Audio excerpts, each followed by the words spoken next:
few deviations in shape that would imply that there's something underneath the cloak that isn't normal.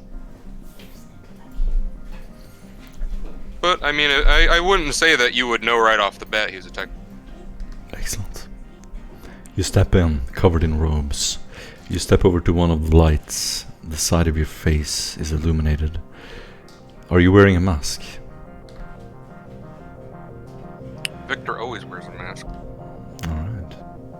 Those of you in the room can see the metallic reflections of his mask. So he kind of leans up against one of the shelves. Severus Vex. You are standing a little bit further away, near some of the clothing. What does your character look like?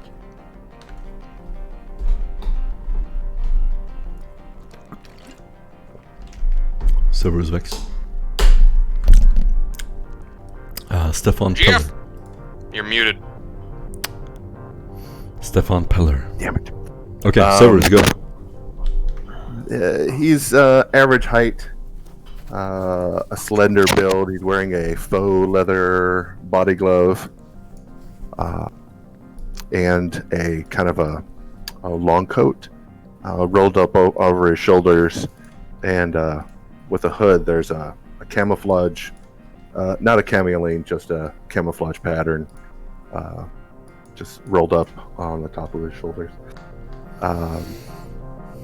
He's got a hood and goggles, rebreather, which obscures his total face, but as he comes in, he's looking at everybody. He'll pop a clasp and pull back the hood,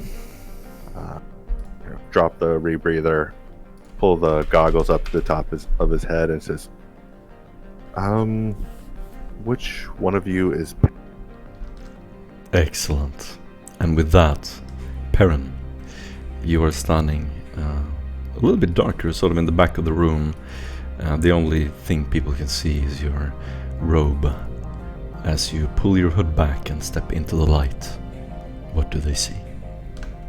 Yes, appearing from these bedraggled robes that are quite rumpled, and you can see patches from places where it looks like stab wounds in some places, gunshots in others, and as he pulls down his hood, you see a weather-worn face. Looks like he has spent quite a fair amount of time out in the sun. He has a slight scruffy white stubble and a receding hairline of quite tufty white hair. And as he looks around on you, they're just worrying as his bionic eyes adjust his focus. Welcome. Nice. Do you seem changed in any way? Is there any visible change in you, or what is your demeanor like? Is it? Have you kind of taken on a different demeanor with being the senior ranked in the war band, or are you still kind of modest and withdrawn? Or I will be as soon as I get the chance, but I don't dare on the ship, I would say. Okay. Still keeping a low profile, kind of wanting to. Cool. Awesome. Welcome. I understand we'll be working together on this mission. I'm Severus. I'm going to go under the assumption that you've been sent my file. I am at your disposal. Excellent. And before we go into the game, we can introduce everyone. So, Michael L., you need to add your character name to your name on Roll20, so I know who you are. I did? I did. Meltor Corax. I'm down in the free character slots. Yeah. No, he means in your settings for the name slots at the bottom. Oh, yeah. Nope, I can do that. Because then it's easier for me to, like, with a glance, just see your character name. So I know what to call you. Melitor. You gravitate towards Victor, and you can definitely see that he's hiding some mechandrites on his back, and you walk towards him. What do the party see as you step into the light? Me? Melitor. Yeah, okay. You see a lean tech priest in traditional Mechanicus robes. He wears his Opus Machina openly. He is lightly armored with flak armor and has 2 mechadendrites. His appearance seems to be... His function seems to focus on potentially medical pursuits. He has an optical mechadendrite and something that might look like it has a medical function. He has no obvious weapons on him, and otherwise is very cool, nonchalant, and kind of machine-like in his motions. Beautiful. Beautiful. Excellent description. Thank you. Stefan, Yes, Stefan. where are you will and what do enter- you look like? I presume I just entered the room in the final second. That is up to you. Entering, you'd see a young man. Some of you would notice by his demeanor that he's fresh new recruit, straight out from inquisitorial indoctrination. You'd see him wearing his administratum imperial robes with leathery boots attached to his belt, and also his service pistol given at his graduation in the indoctrination school of the Inquisitor. He would, with an open face, quite a bit unkept beard and hair, as best as he could in his prior notice of this meeting, he would move to the most senior officer and try to keep as far away from Victor as possible.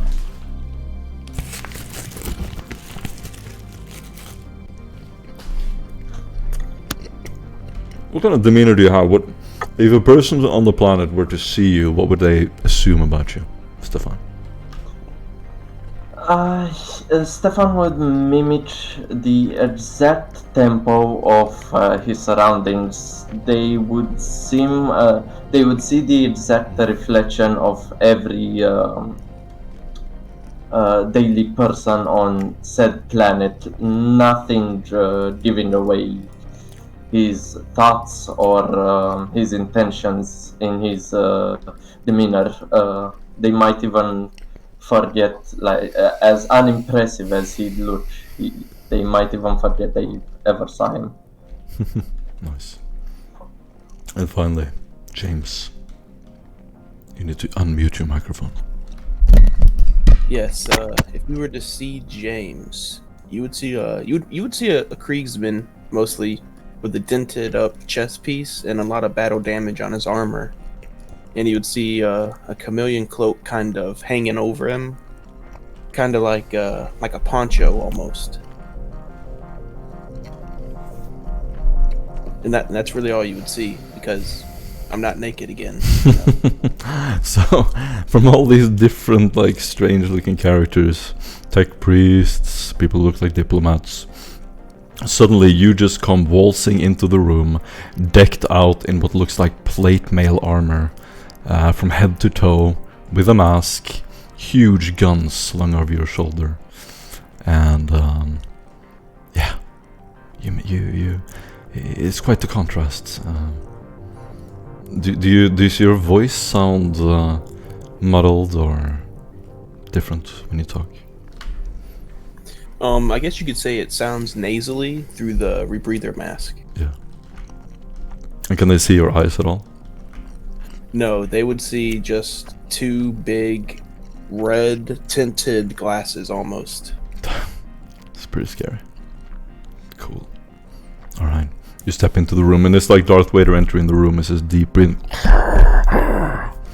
And with that, we have different kind of levels of storytelling. Sometimes we're above a little bit, where I'm telling what's going on, kind of like I did in the beginning, and then we jump into role-playing scene where which is what this is, where you kind of just do whatever you want.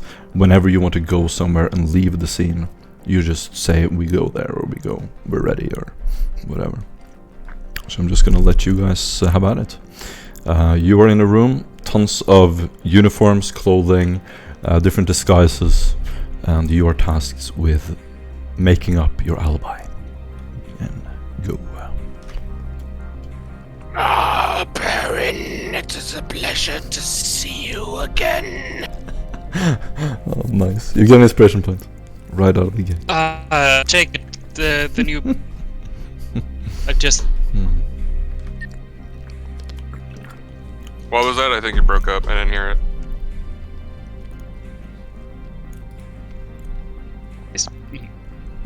I think he's breaking up. Yeah, he's breaking up. No, we're losing him! Neo. I knew it was too good. Oh, damn it. Try again, Perrin. Try again.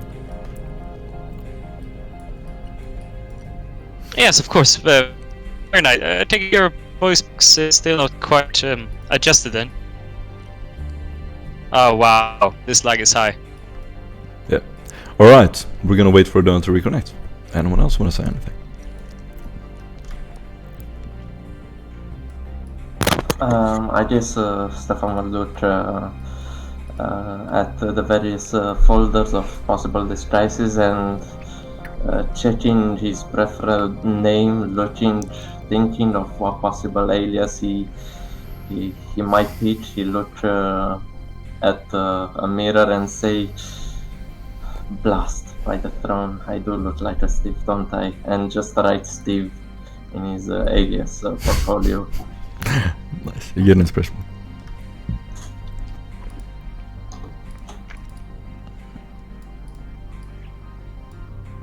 Alright guys, go! I'm leaving it over to you. Victor, right? do you It's your think servitor disguise would be adequate for this new world? Pretty hard to disguise oneself into a servitor, I presume. What about a lobotomized vassal? Is it absolutely necessary to go to this extent? I mean, I don't know how to disguise. just say you're hired gun, hired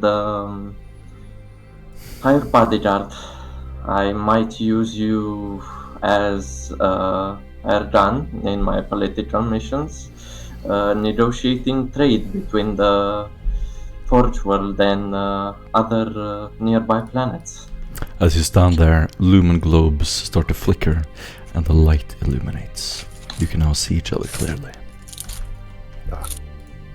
I actually also have a servo skull, monotest servo skull that hovers out of sight Nice. generally, Nice. and with the lights coming on, he'll just all right, come down, give a little hand signal, and he'll Sick. come down and hover nearby. So And you probably didn't see this before because it was so dark. You probably didn't see it in the dark, and now you see these eyes light up, and as it kind of slowly, ominously hovers into the scene. Stefan, do you have any data on this Forge world? I am look over at the other, well, the obvious tech priest and the not obvious tech priest, and go, I am not overly familiar with Forge world, so any kind of data that will help me get into character, appropriate gestures, the appropriate deference. Victor, upload the software data.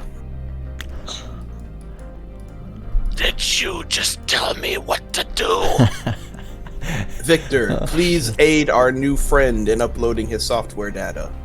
I Always feel like I am a babysitter among children. I've Grumble, got grumble. a pad. Nice. a dead slate. You guys are awesome. You both get an inspiration point. As the lights came on, it would be noticeable that the servo skull over Korax's shoulder is actually slowly rotating to face each individual in the room and slightly clacking its blades together.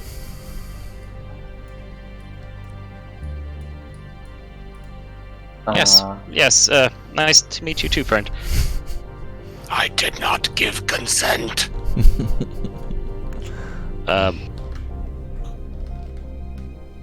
Are you trying to suggest they installed some sort of cybernetic without your consent, or? I am only saying as a precaution. Yes. You seem to be able to talk again. Yes. Wonderful. I was just moved to tears there for a moment. I removed your tear ducts when I implanted the eyes. You cannot cry. No, you're quite right. Sorry, it's a figure of speech. This place, I'm assuming, is safe. I'm not used to this vessel, so I'm assuming that everyone that we're interacting with on these levels are appropriately screened and everything. Oh yeah, this is inquisitorial character. vessel. No one goes on here unless their life is dedicated to the cause.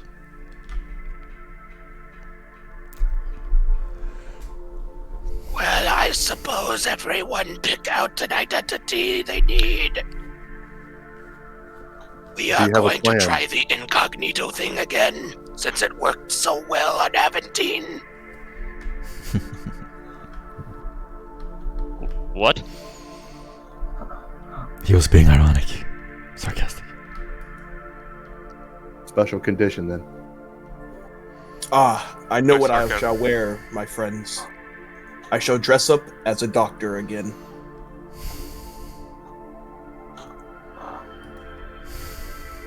Was that a joke? It was a pun, if you will. Sorry, I did not install my laughter module. Well, that's your loss. I think I'm going to go with this one. And he's going to point at the one that says Victor with a C instead of a K. Nice. Creative. Foolproof, if I may say so myself. As Victor goes over and puts on the uniform. What do you do? Whoa, I didn't say anything about putting on a uniform.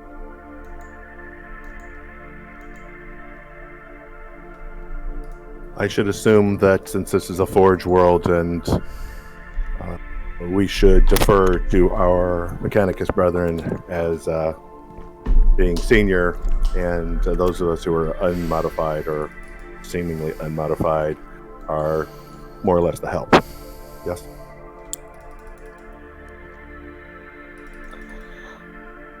Yes, most likely those who are modified, well, at least from what I've heard of the planet from the crew, the planet in of itself is quite not welcoming to strangers, especially to unmodified personnel.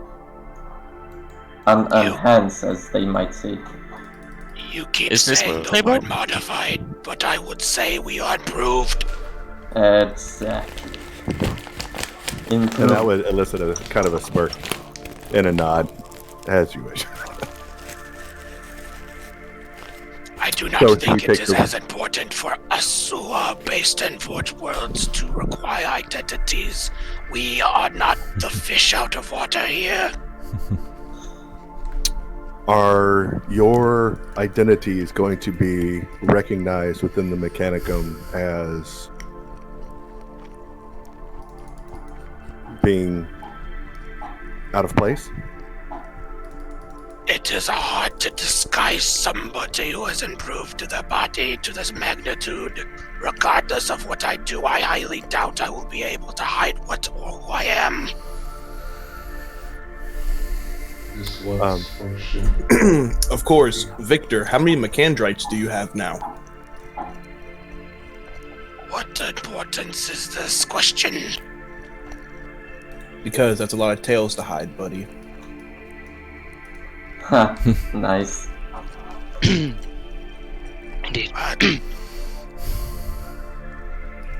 Good. Why don't we just base our group as an entourage for our marvelous tech priest, Victor? It's not a poor idea. I believe so that we all could have different reasons to hang along with such authority when moving to there.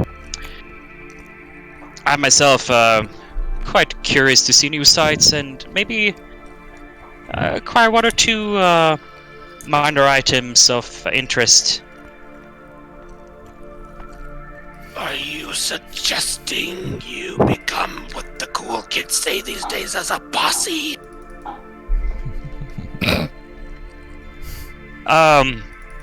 I might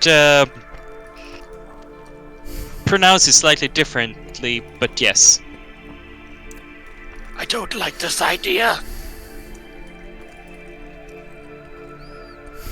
Of course, it would put some pressure on you to be the diplomatic front of us.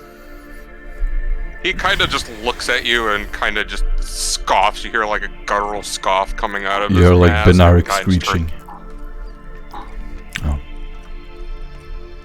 Usually I get tasked to do a lot of the talking, but here I would be pretty much lost unless it was in the underhive, you know, gamblers, swindlers, dirtbags, that sort of thing. It would not be impossible for you to just offload communications to others than to others that are not as magnificently augmented as you to your posse.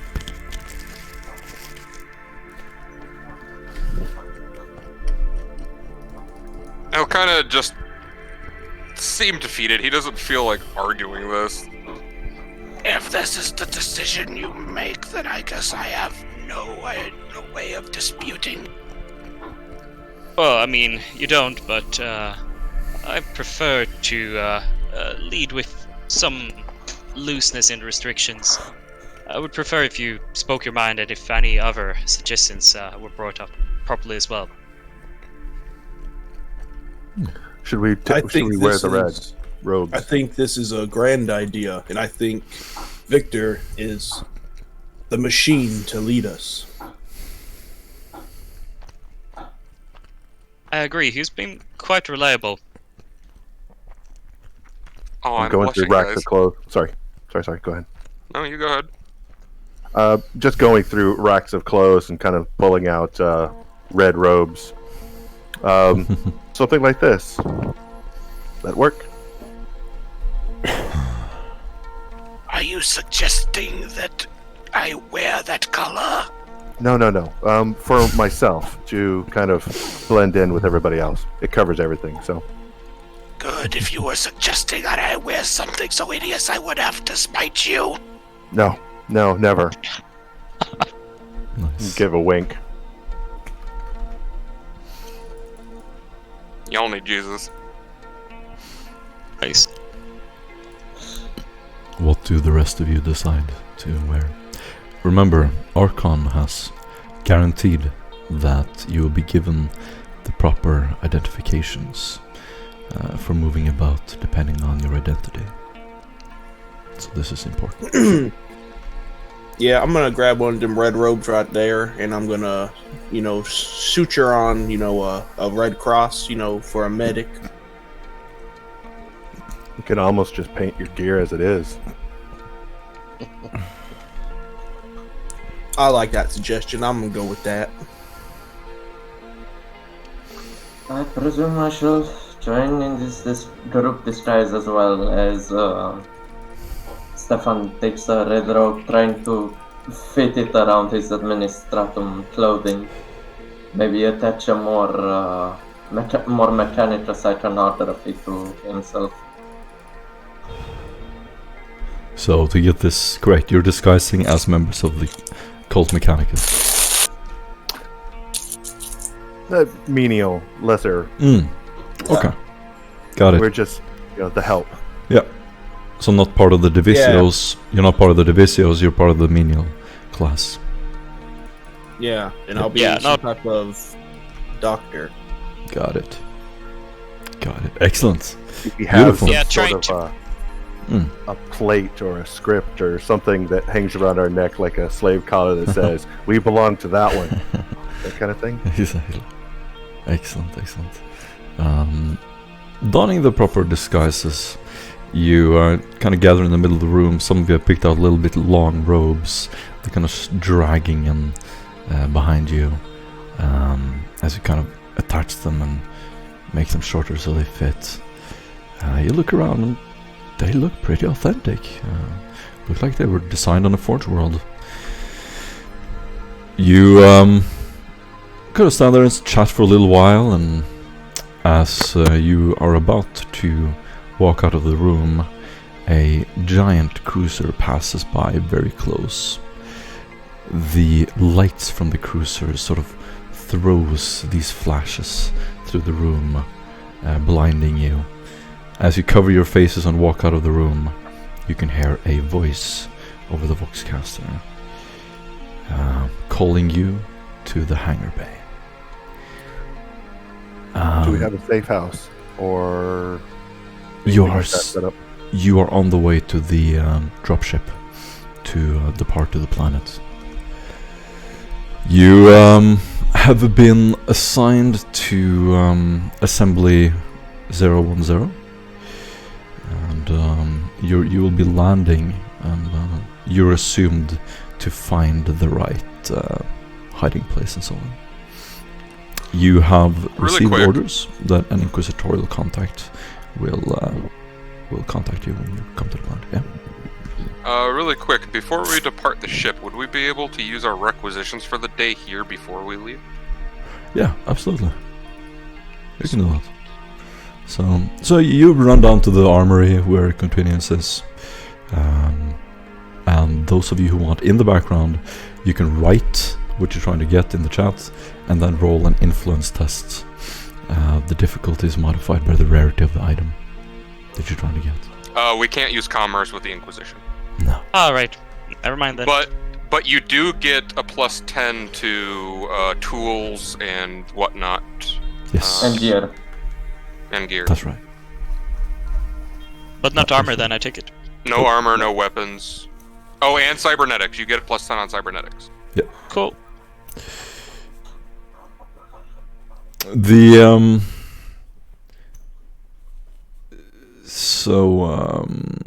as you sort of stand there, you see Archon through one of the doors, one of the sliding doors. He's standing there just looking at you. You see his red cybernetic eyes light up as he sees you, Victor. Who was it again? Archon. Archon, seeing us off before we depart. The door opens and Archon steps into the room. He gives a polite nod. There is someone to see you. As you stand there, Mordecai comes walking into the room. You see a tech priest with a terrible hunchback. He has a metal spine forming an upside down U shape. And his body is just an endless coil of tubes and wires sticking out of his red robes. He has a face consisting of mostly metal. And he appears mysteriously from underneath this hood that could just as well be a tarp thrown over him. And there's no logic to where his head appears. He has two round bulbs sticking out of his eye sockets as he very, very quick and almost reptilian motions turns down, looks at his voice modulator, presses a few buttons, and you hear almost like this jarbled voice in a very quick succession start to activate. Victor, it is nice to see you again. It is a pleasure as always. Will you be accompanying us to the Forge World? No. I am excommunicate dictatus, a Malatech on Cerix-Magnus. It is unfortunate. We could rely on your presence on the planet. As he says Malatech, he kind of recoils a little bit, and you can see this almost frown of pain on his face as he recoils in embarrassment. His voice modulator again makes a jarbled noise. He kind of turns to you. Yes, it is quite unfortunate. I held doctrinal differences with what you might know as the Divisio Digitalis on Cerix-Magnus. For that I was excommunicated, but not retired to unlife. If you could go back, would you?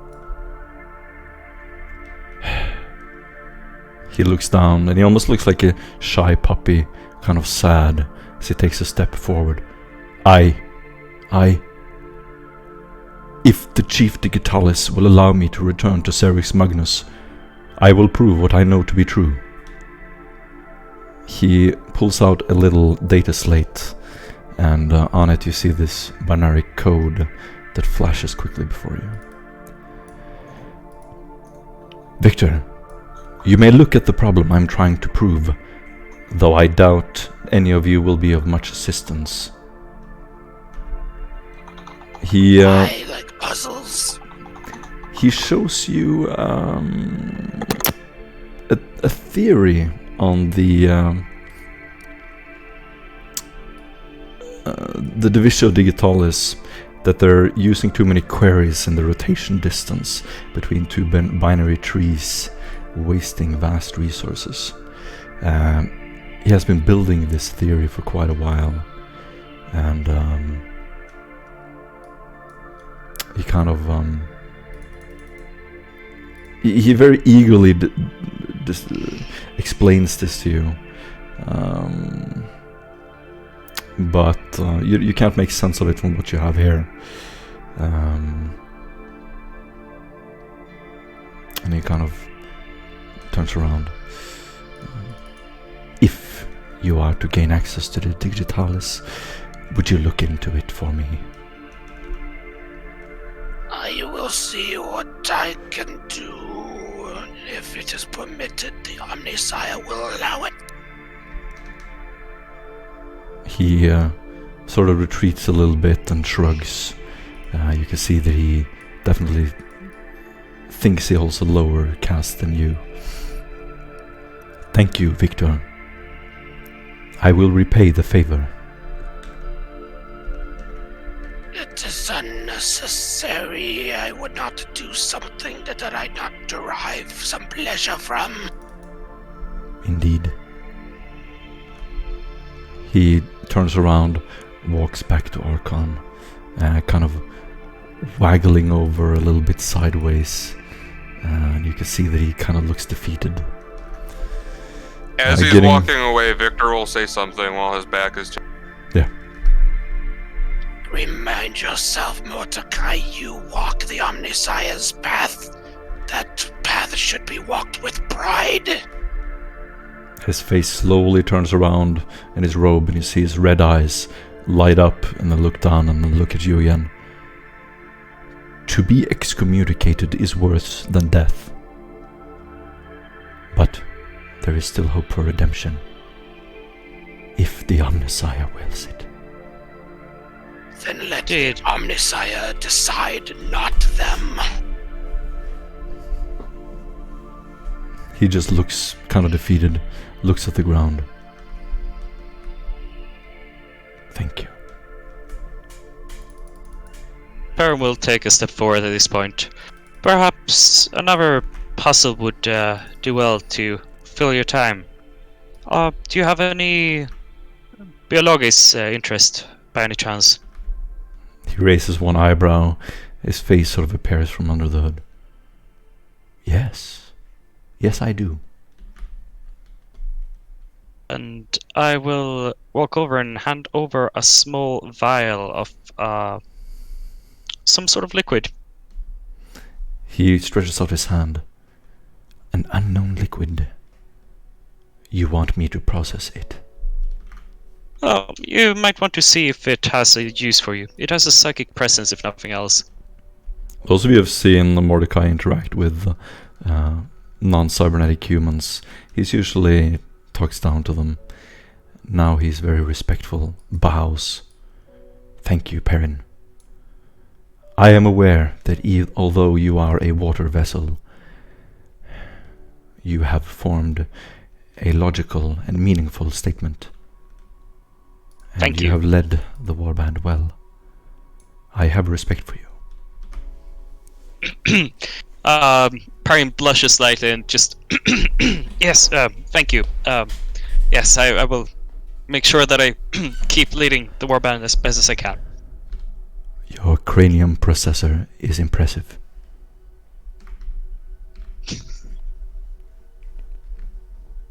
Thank you. My. He gives a slight nod and then turns around. For a flesh vessel. And then he walks off. You can see that Victor's kind of like relieved to hear that last part. Yeah, exactly. He doesn't tell me that, but he tells Per this is bullshit. Mordecai walks over back to the door. By the way, he gave you the data slates.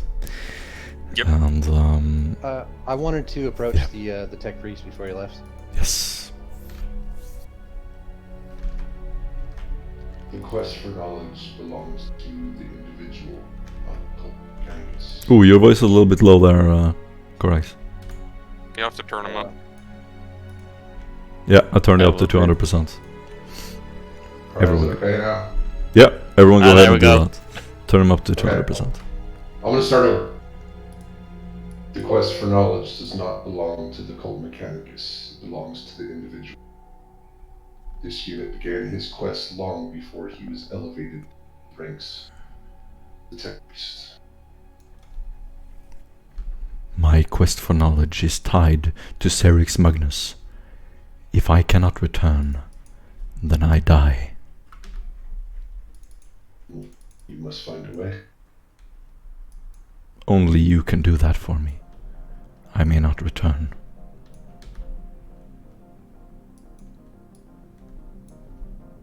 He looks sort of over to you with this hopeful glee.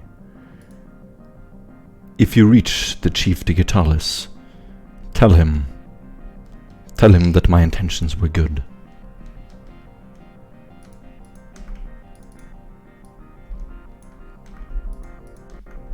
What do you do? I would just nod. He goes on some basically technobabble about what you should do if you ever reach the source of this disagreement. Yes, excellent. On the data slates, Victor, you find directions to a gigantic data loom created by the Magi Biologus. Mordecai has sort of implanted his theory here, and it's still hidden there. So if you were to access this data loom, his code would still be there, and he wants you to access it and to show it to the Chief Digitalis. Yep, and I will do so on our ride there. The shuttle is standing ready for you to depart. As you enter, you see a sort of a very narrow door that you have to bend down to get into. Your guide is standing there, making sure you all pass through. The room that you're in is in a very small lander. There's a small table. There's a recaf machine in the corner of the room. Tables, some glow sticks. Everything is even ventilated. It's very sterile and clean. Each surface is white, brushed and beautiful. You sit there with your red robes as the ship starts to shake and then suddenly detach. And you feel this slight suction in your gut as you start to descend to the world. Is there anything you would like to say to each other or do before you arrive? Yeah, I would. I've got a box that I pull off my back that's kind of like the professional, the kind of leather box that he opens up and has like all of the guns, silencers, just all kinds of things. He opens up, he checks everything, and checks around, opens up his robes, kind of undoes everything, and opens up the jacket underneath, and he's got like 4 holsters and slots for everything, and starts checking rounds, installing this, puts that in a slot, opens this up, checking, just going over all the gears, mechanisms, a little bit of grease there, put that in, load around, boom, good, load around, good. Awesome. You get an inspiration point. And, Victor, don't you think he's too well armed? Won't that get caught in security? At this point, there are several modified weapons laid out on the table, multiple clips of ammunition, and he just keeps pulling them out of this bag, one after the other. Many of them have modifications you haven't seen before. Upon hearing Doc say that to Victor, you're going to see some ruffling underneath his cloth. I seem to be well armed as well. And then as he says that, all 4 of his mechacandrites are just going to peek out from underneath the cloak. You have 2 manipulators that push up the cloak slightly and come from underneath it. You have one that has a needle attached to it come from underneath. And then the optical will kind of just sneak around the side. Are you just happy to see me, or? The optical mechacandrite will just stare at you.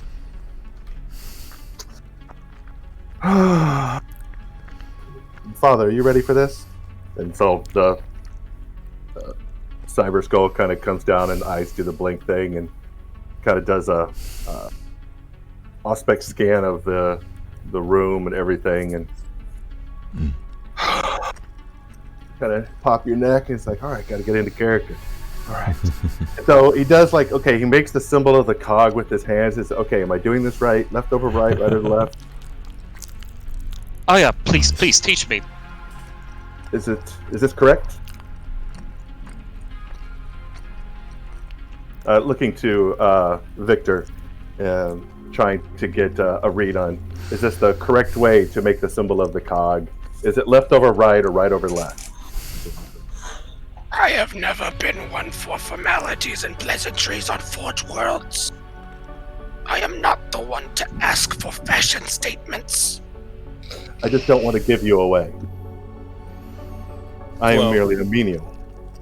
We have excellent ways to dispose of assets that don't tend to be proven to be useful. Yes, and our noble soldier over here is also efficient in tackling people out of nowhere. Yes. He's looking to the Kriegsman. Yes. Speaking from experience, of course. Menials don't Look, speak unless accidents happen, Stefan. They happen, okay? You're a disturbed individual, I understand. Well, you weren't on a damn ship when the Eldar were there and they were killing the shit out of us, so, whatever. Ooh, Can I make a well-informed decision to see if the cog is actually correct? Yes. What am I rolling, or does it just happen? That is a common lore called Mechanicus.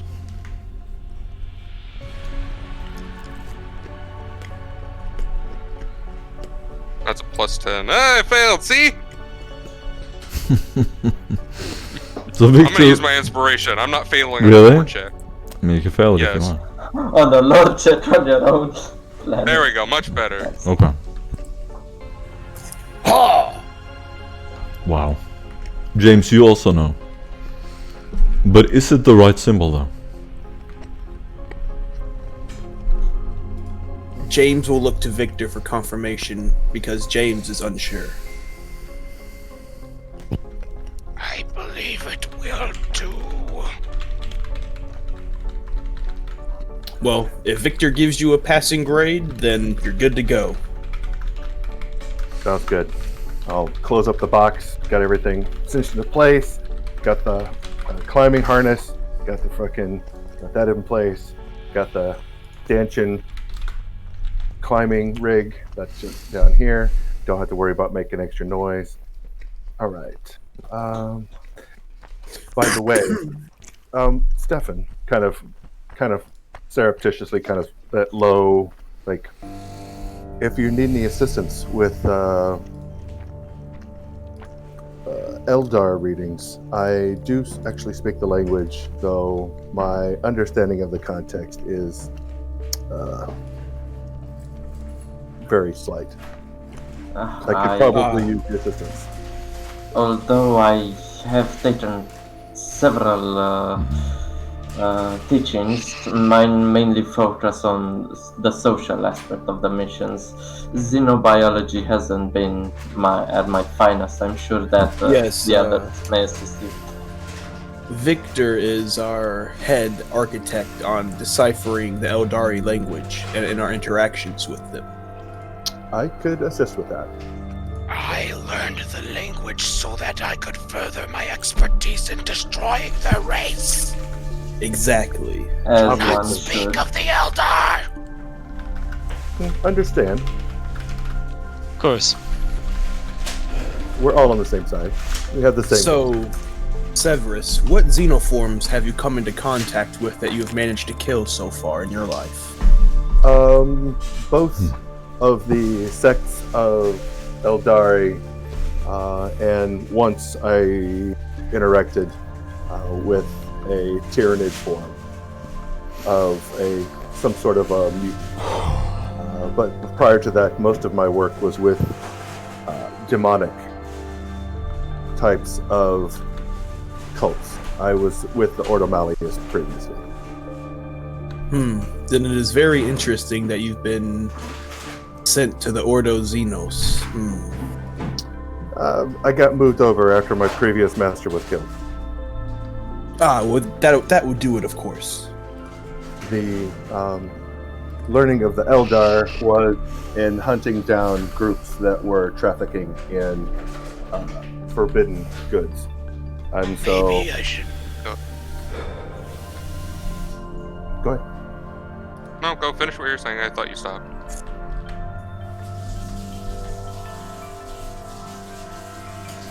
Continue, finish what you were saying. Yep, go on. Octavian, you were saying. Oh, I wasn't saying anything. I wanted you to finish what you were saying. Yeah. Okay, I'm just gonna go. Yeah. I am kind of having second guesses on whether or not you should be the one following me if your master died.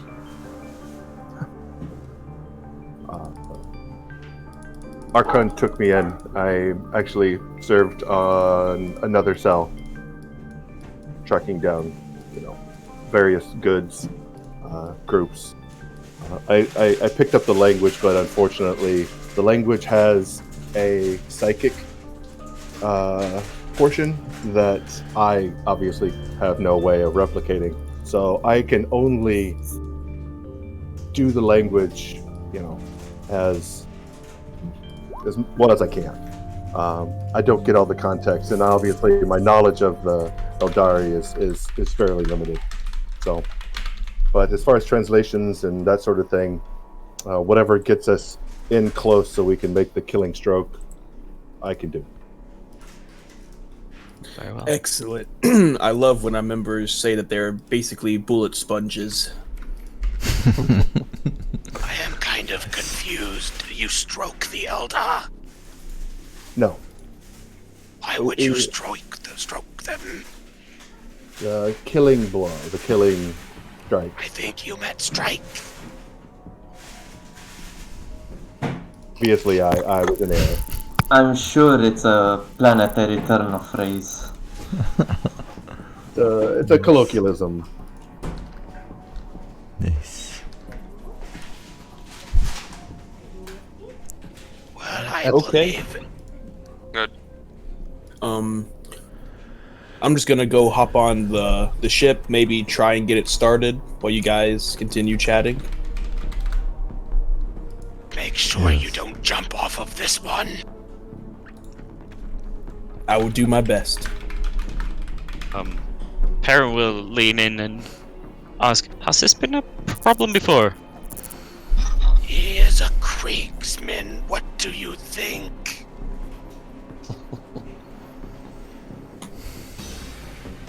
Perrin will look around. Masks. If he does something, do we have masks? Good question.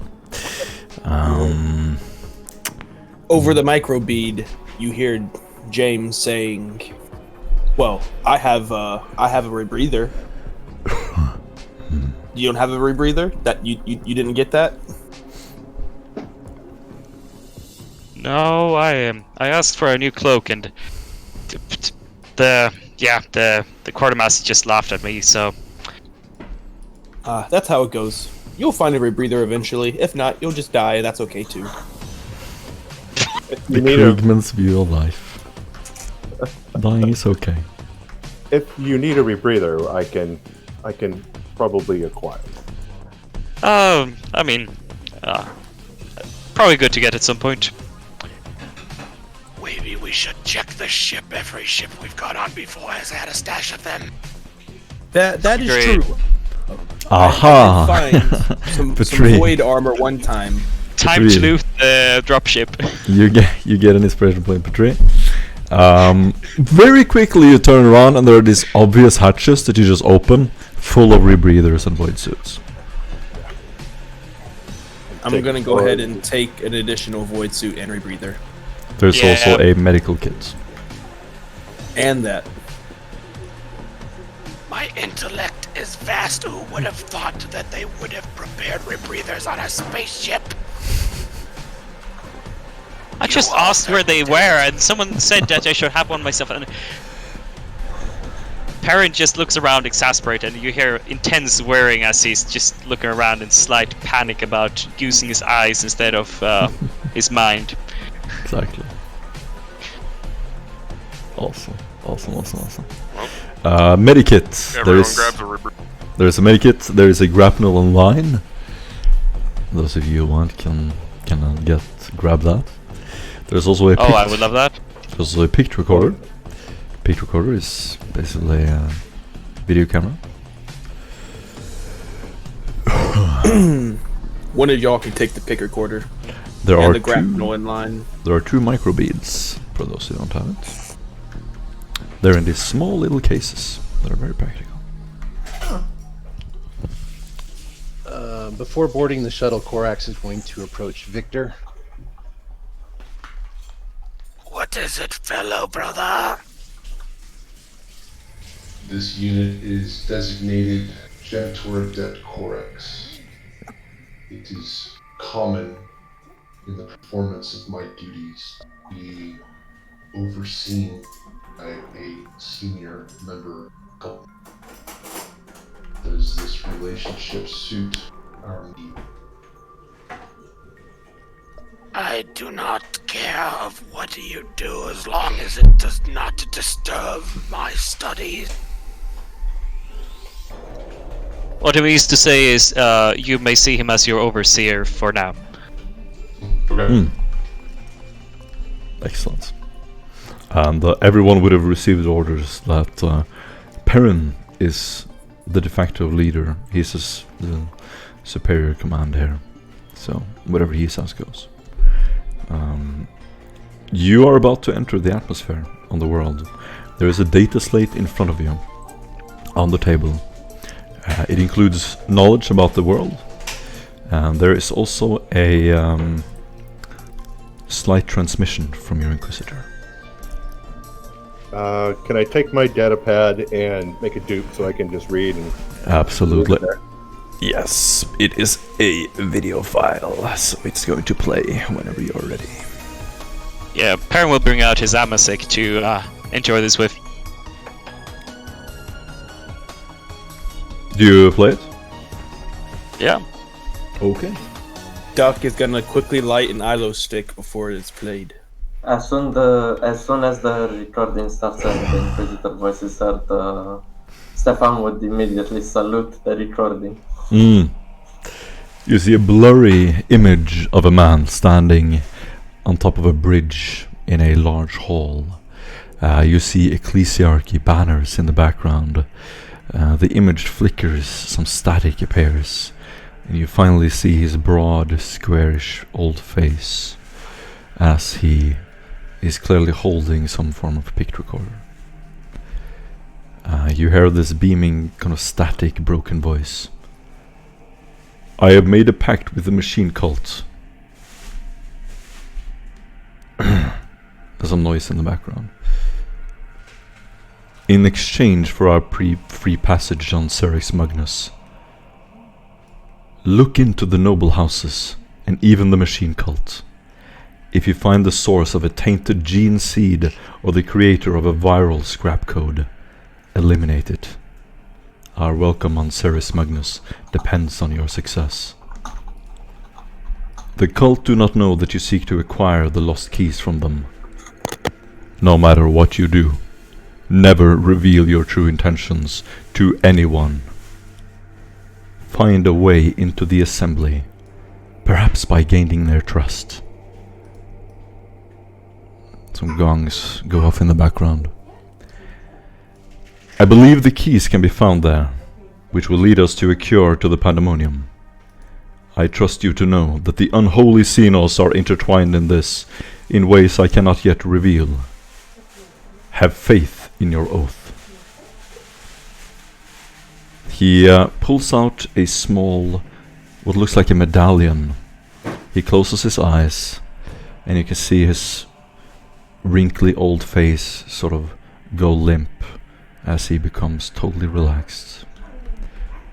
The immortal Emperor has revealed to me that he gave his life so that the great enemy, those who have turned their backs on man towards the Xeno races, shall be exposed and receive his righteous judgment.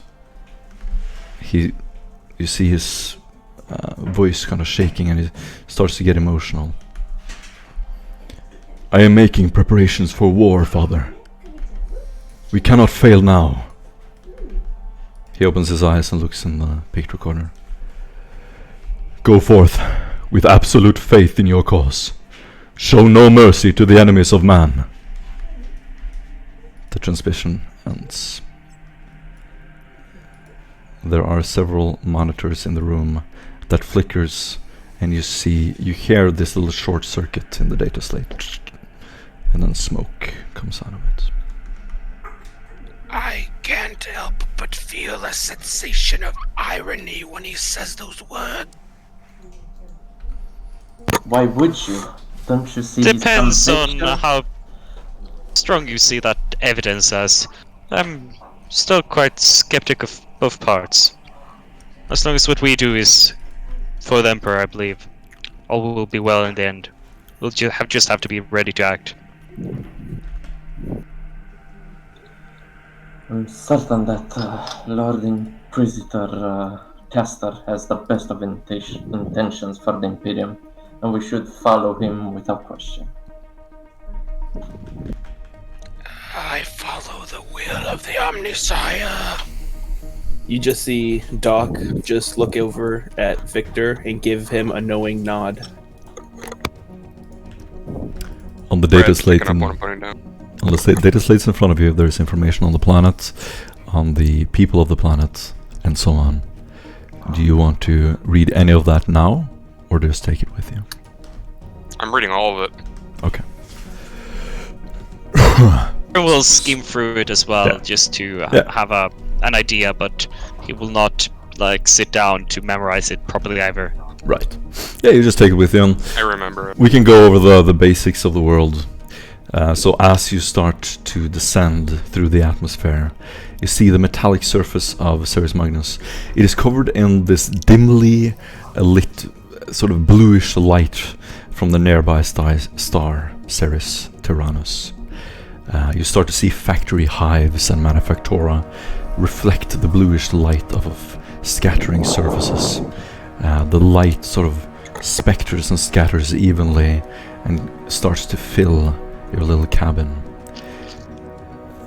There is very clearly some heavy pollution, and as you read further, the atmosphere is very heavily irradiated. From orbit, you can see Assembly 010, which is this mountain hive and home of the ruling council, the Aquarium Primus and the Cult Mechanicus. You will see massive exploratory cruisers occasionally enter orbit and land near the Assembly, which is this huge settlement, to unload valuable information that is interpreted and stored by the Cult Mechanicus in these massive underground data looms. These exploratory fleets also unload heretics from surrounding worlds as they explore, and those heretics are surgically modified and turned into worker serfs.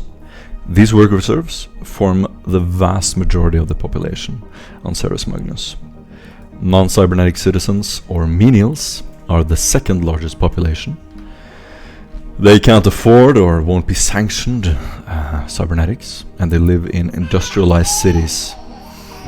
Those cities are built to resemble normal industrial cities. They work and honor the cult with tattoos depicting cybernetics on their arms and face.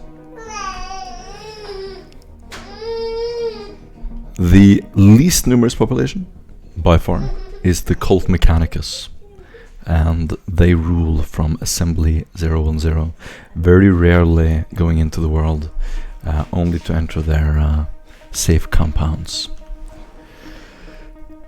More about the various factions and so on you can just take with you. You're not gonna delve into that, but there's tons of information here. Based on the information that we were given, do they have a gene vault on this, or a place where they would process genetic information from the rest of the stuff? Very, very good question. Very good question. I wasn't prepared for that. that was nice. Let's see. Yes. Do a common lore navigators -10.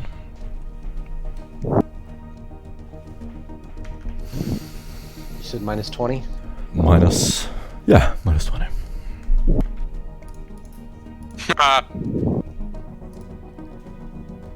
One degree on the head. Wait! Oh shit! Did you hit it? Mm-hmm. Wow, nice. Nice. Alright, well,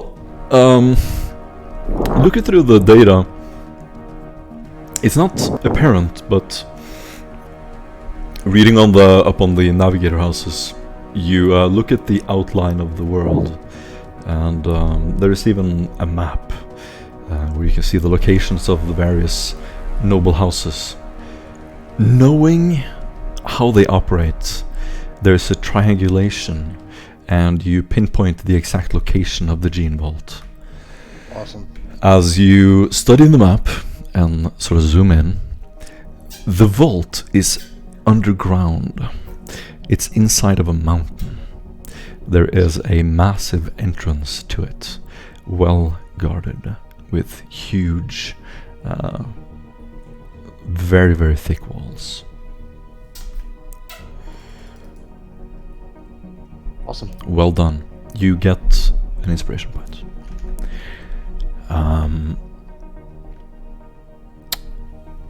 Alright. So on the way down, yeah. on the way down, once all the weapons checks and all that are done, once they've gone over the briefing, and we're kind of like pulling in through atmosphere, Severus would button himself back up and kind of nod his head and start muttering to himself litanies of protection and faith and all that sort of thing. Sick. You get an inspiration point. Awesome. You all get this ominous vibe in the air as you stand there these last moments before you land. The ship starts to shake violently. You're all holding on to chairs, some of you sitting down. As you start these chants to the Omnissiah, those of you who are not with the Omnissiah feel perhaps a little alienated, but you definitely feel this strange tingling sensation, almost like this electrical current that raises the hair on your skin. As you approach the platform, the lander releases your vehicle, which is this kind of armored van with the autocannon. It lands on a nearby road, and you slowly descend into the thicker atmosphere. You are around what seems almost looks like a scrapyard with some abandoned manufactoria in the horizon and an elevated landing platform. It's a little bit hard to see through the foggy windows, but you can see some figures standing ready to greet you as you land. The air pressure changes. Do any of you put on your void suits before the door opens? Yes, most certainly the pollution levels must be... We most certainly would have gotten a warning about the pollution levels, right? Yeah, I'm gonna go ahead and throw on my void suit. Yeah, what does the recommendation say? Does it say rebreather or void suit? In the breathing. Victor is going Void to go suit. up to the centers and try and get a read on what the atmosphere can... As you read the atmosphere is thin. There's a layer of pollution. The air is not breathable, and the radiation, while not deadly immediately, will definitely do permanent damage with prolonged exposure. I would suggest putting on your suits unless you wish spawning additional appendages. I know earlier you said that there's heretics here that got lobotomized and turned into servitors. Yeah. Can I do a Medicaid check to see if I understand that process and how that's done? Absolutely. Do a Medicaid minus 30. Oh jeez. Oh, jeez. 14 out of 49. What Sick. do I know? Yeah, you know how to lobotomize people. Perfect. Do I know that there's a way to inload a data wafer that can change the programming of the servitors? Yes. There is. Is Brad slowly going to create an army? Sounds like it. You ever think that? I key my microbead. Victor, I have some important information that might aid us.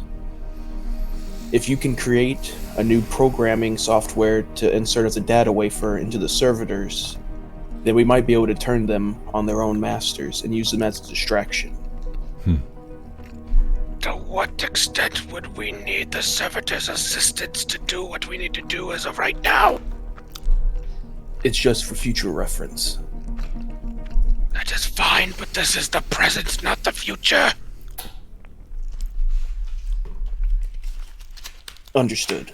Now it is the future, but also the present. Victor. You stand there in your void suits, almost looking like these hazmat suits. You look at each other. Some of you look a little comical. Huge mechanoids and strange cybernetics inside these even larger suits. It is a very snug fit for Victor. Yes, it would be very snug. Exactly. Some of your mechanoids and cybernetics sort of push up to the plastic surface. Did You you can see see my through. message, Mort, in Roll 20? You're Jeff, right? No, Nomad. No, it's no mid. I do not see that you've sent me a message, no. Okay. Let's do it. I don't see any message. As you step out, this bluish light fills the cabin. A smoke starts to seep in, and you feel like your suit is just thugging close to your body. You feel a little bit sweat underneath it. It is very damp. You look up, and especially you, Victor, would notice lumen globes in perfect order. Everything looks in perfect repair. No, you do not, Nomad. Okay. You do not. You see, you even look up and you see the night stars through this bluish haze. It is late at night, and the star, Cerix-Magnus, is barely visible over the horizon, and you can see the sort of the metallic surfaces reflecting the bluish light from the sun as it's about to go down.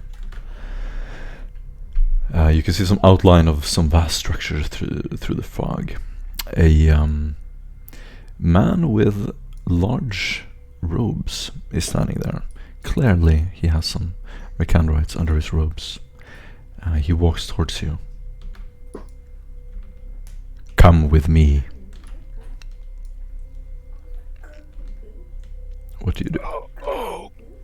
Okay. You're gonna hear a voice over your comm beads, over your voxcaster. Sir. Sir. Are you hearing us? Who's everyone would hear it, right? Or just who's Yeah, everyone would hear specifically it. Everyone would hear it. Yeah. Yes, we can read you. Something's wrong here. We received coordinates for a different landing platform away from the assembly. Only the council has authority to change binary constructs. I don't know what happened. All we have is the new docking coordinates. Clearly, the council had something to do with it, then yes. We do have some sort of welcome here waiting, even for nothing else. It happened last minute, sir. I apologize. Should we No turn matter. around? I am interested to see what the individual has to say. Sir, the council has never Me too. intervened. The council has never intervened with our business before. I don't know the best course of action here.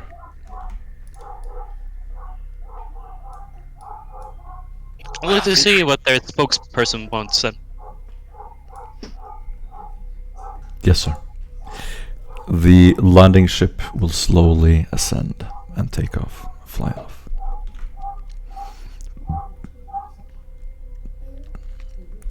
Do you follow the man? Yeah, might as well. All right. Victor will start following him. And by extension, everyone follows Victor. So Yes. Yeah. As you walk behind him, you walk into this almost scrapyard. It's like a maze. There is a road above it and a courtyard leading to an exit. But you're descending down into the garbage, walking several layers underneath it through very narrow stairs. The stairs seem to be of metal. Everything is of crushed metal. As you enter, this huge metal door screech open.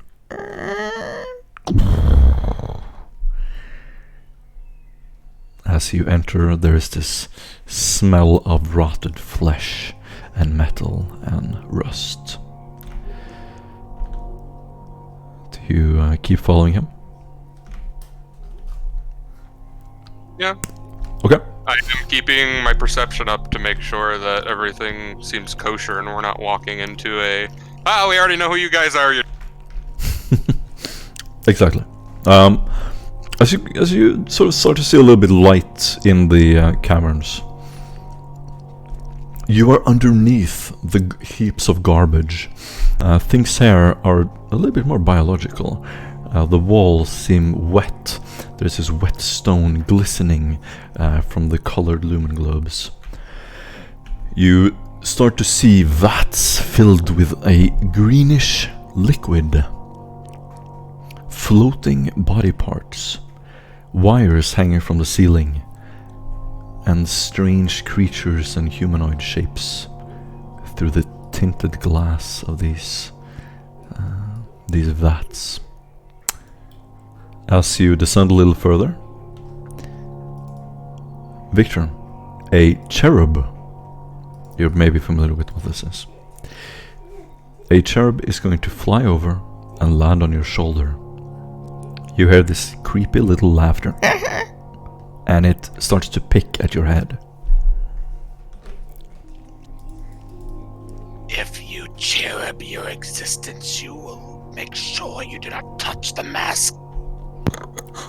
With a quick reptilian motion, it looks down and meets your eyes and then flies back up. Another cherub flies over you. They're hovering above you right now, monitoring your movements as you descend through these narrow caves. The temperature starts to increase, and you enter this hive of wires, servitor parts, stationed servitors, bookshelves, artifacts and trinkets. You are in a vast dungeon of machines and servitors. The cherubs occasionally swoop down and pick at your header equipment as this man turns around and reveals his face. Greetings. Salutations. I assume you have something to do with the change in our arrival. Your keen observation is a pleasant surprise. He walks over to one of the machines. Please wait while I retrieve the details for your assignment.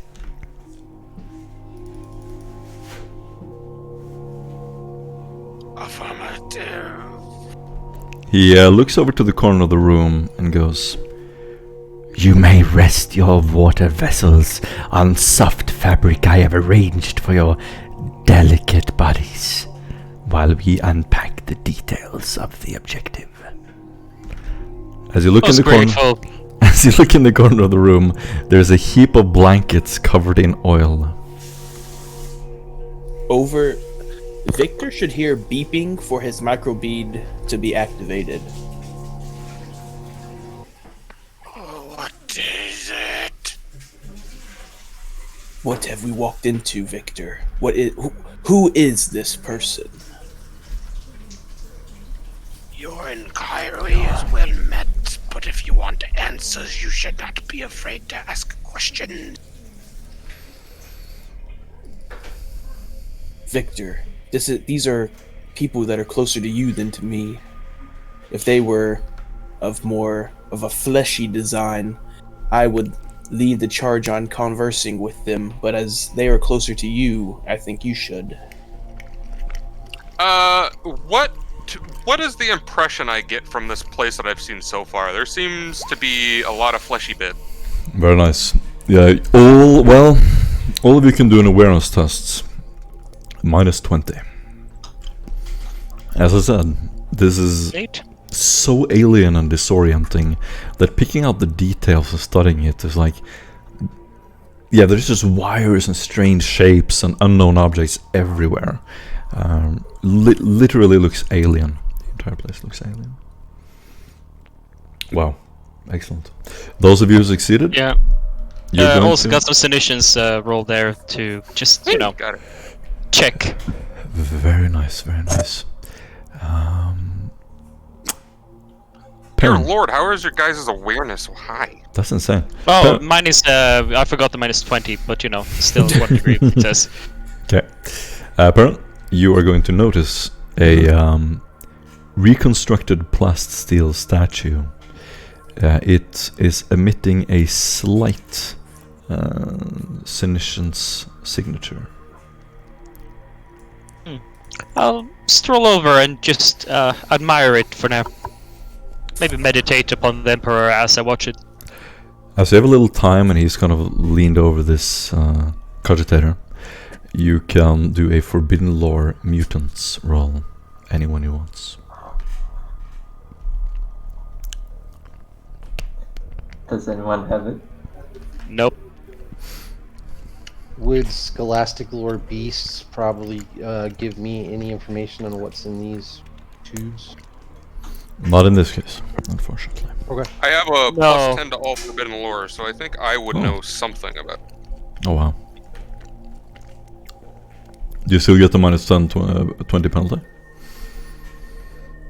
What was it? Do you still get the minus 20 penalty, or is it known? It's I think it's Xenos. Is it? What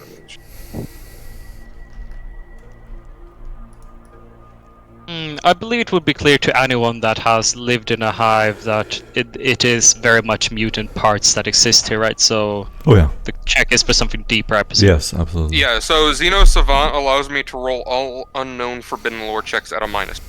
So it would be, what, minus 40? Wow. Nice. Mad. Ooh. Ah, so close. Wait, I'm wait. gonna use inspiration. No, I want it's Forbidden Lore Mutants plus 0. There's no penalty. Oh, then I would have succeeded that then. Because I did Okay. minus 40. Okay. Or minus 30, so. As you stand around the statue, he's going to turn around, a little bit bothered by it. Please don't touch that.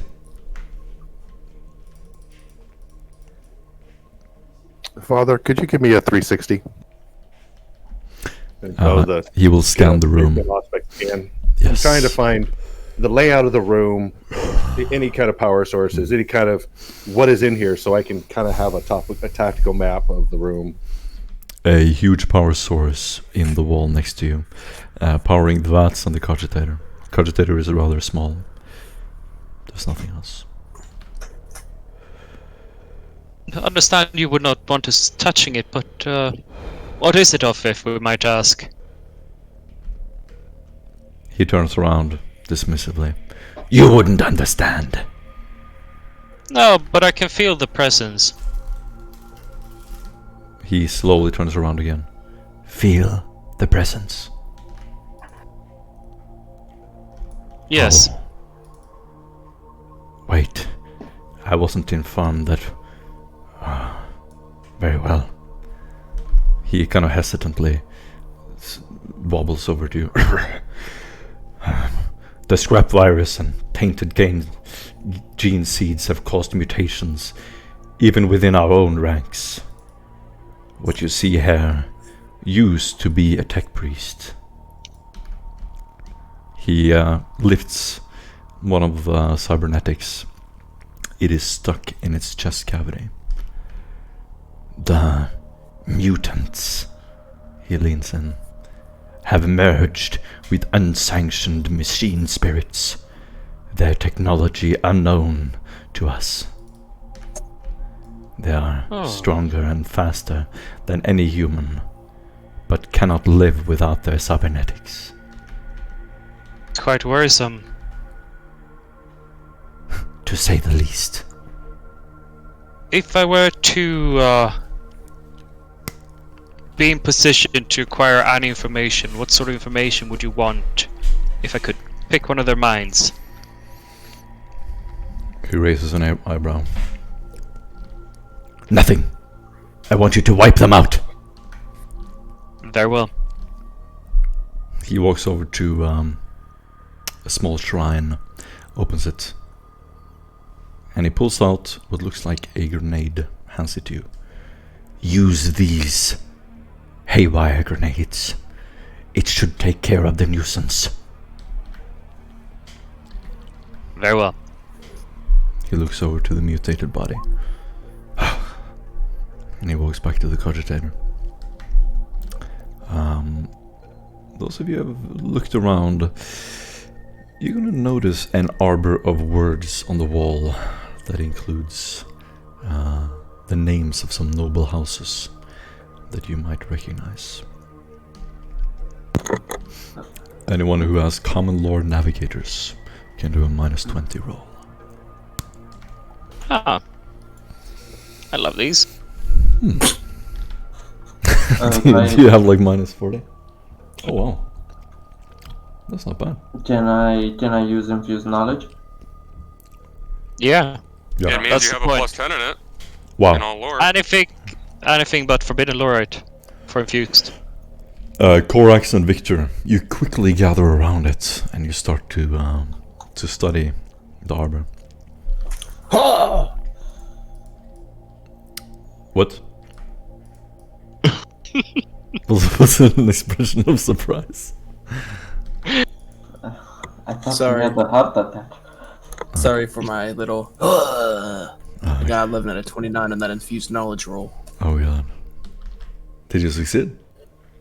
Oh yeah, I mean, Oh Jesus. Victor succeeded as well. But James, the unlikely person to understand this, also steps up. And he's like, yeah, I know that. And what you're looking at is a detailed map and description of the various noble houses on the world. They include House Maimon, House Emedusele, House Brabazon, and there is a Night House Morbrant. The Night House is stationed here permanently for the defense of the planet. Looking at the locations of the various houses, you note the exact location of the gene vault in between them as well. As you study this, the tech priest looks over at you, again increasingly nervous. Get away from that! What are you doing? Father, you gotta pick capture that. Certainly. I found it by T-ball. I think it is at this point that I would like to read the surface thoughts of our host. Just, have Excellent. a gander to see if it would be possible to wipe his mind without everything just being recovered from external storage for him. And a bit of what he's thinking at the moment. What do I need to roll? Willpower. Epic fail. And if my thing ever triggers, I'll tell you what. I'll just roll a d100 instead from that. Yes. There it comes. Yeah, second would succeed. No phenomena. Beautiful. Yeah. You succeed. What do you do? Yep, basically what are his surface thoughts, and does he have a backup of memory in case he would forget something?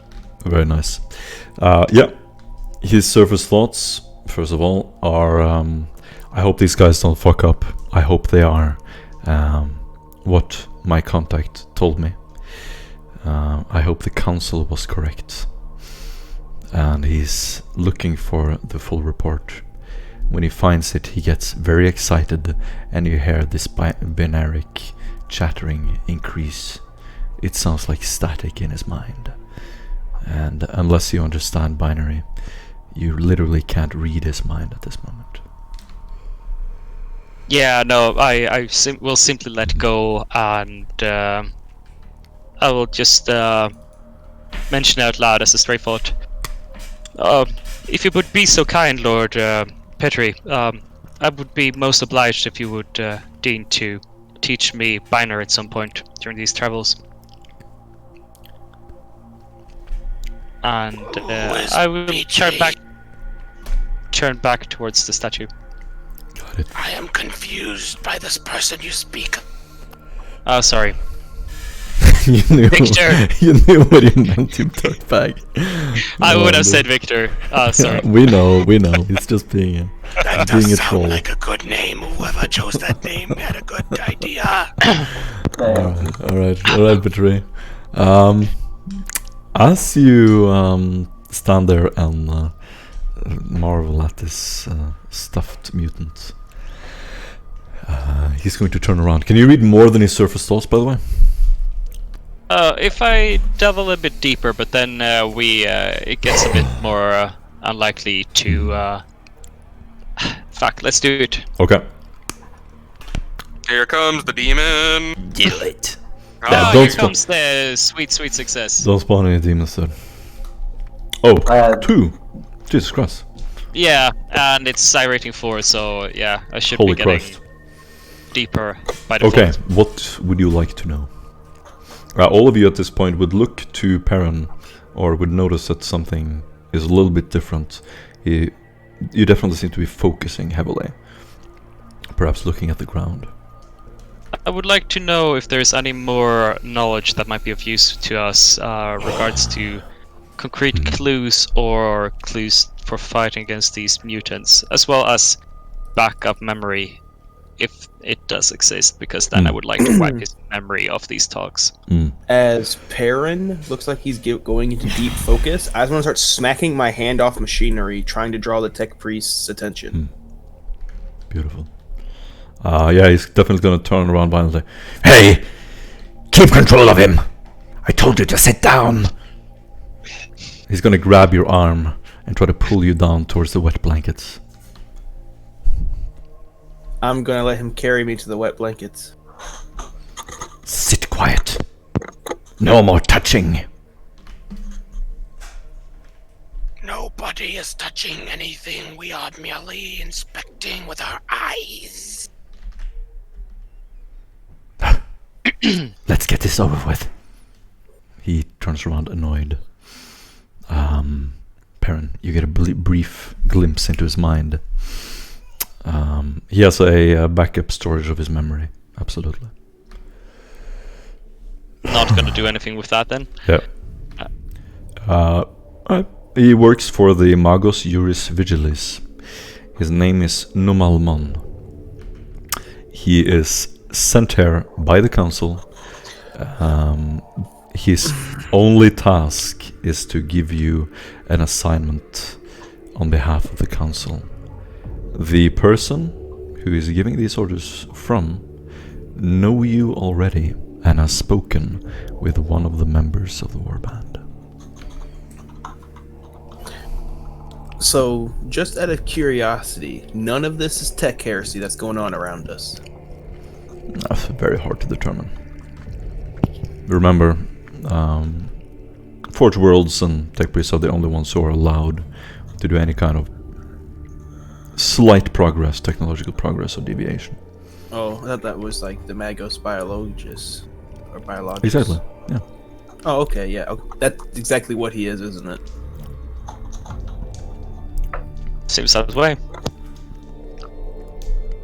Yeah, Korax,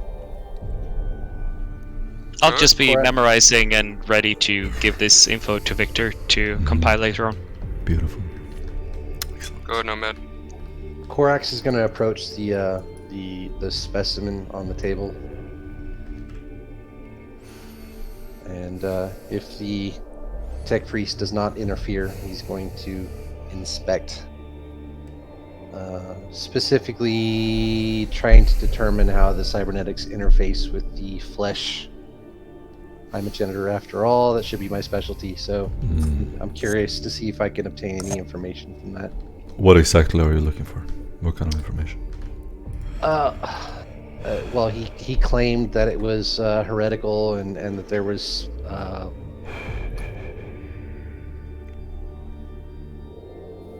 I don't remember exactly what it was he said, but basically that the cybernetics and the mutations, and I just want to see if there's a connection.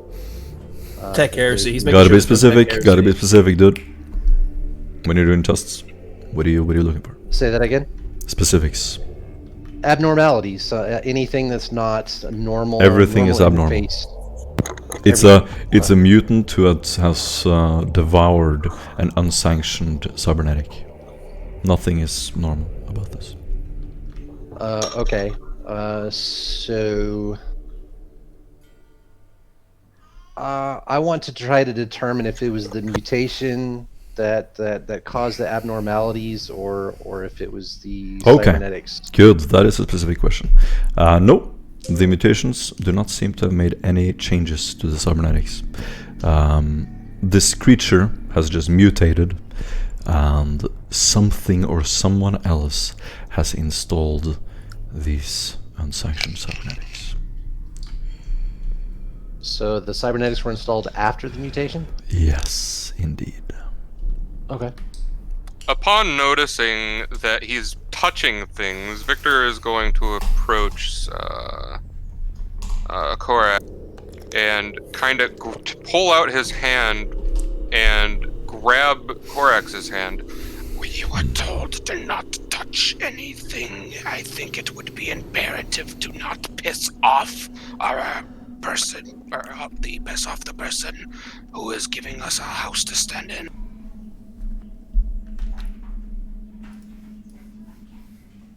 He Yes, steps back. Corax, join me on the wet blanket. You don't hear this.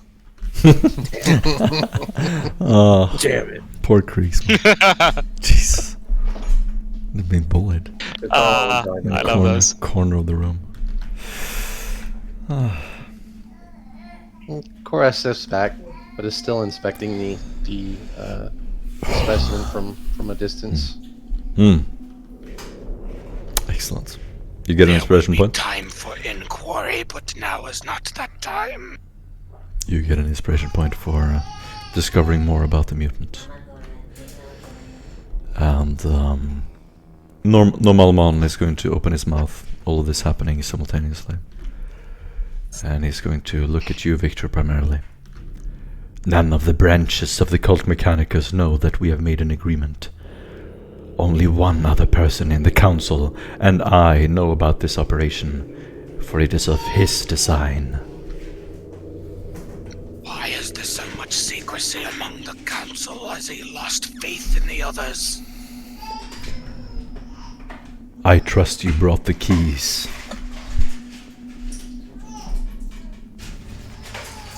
Would be appropriate to assume, yes.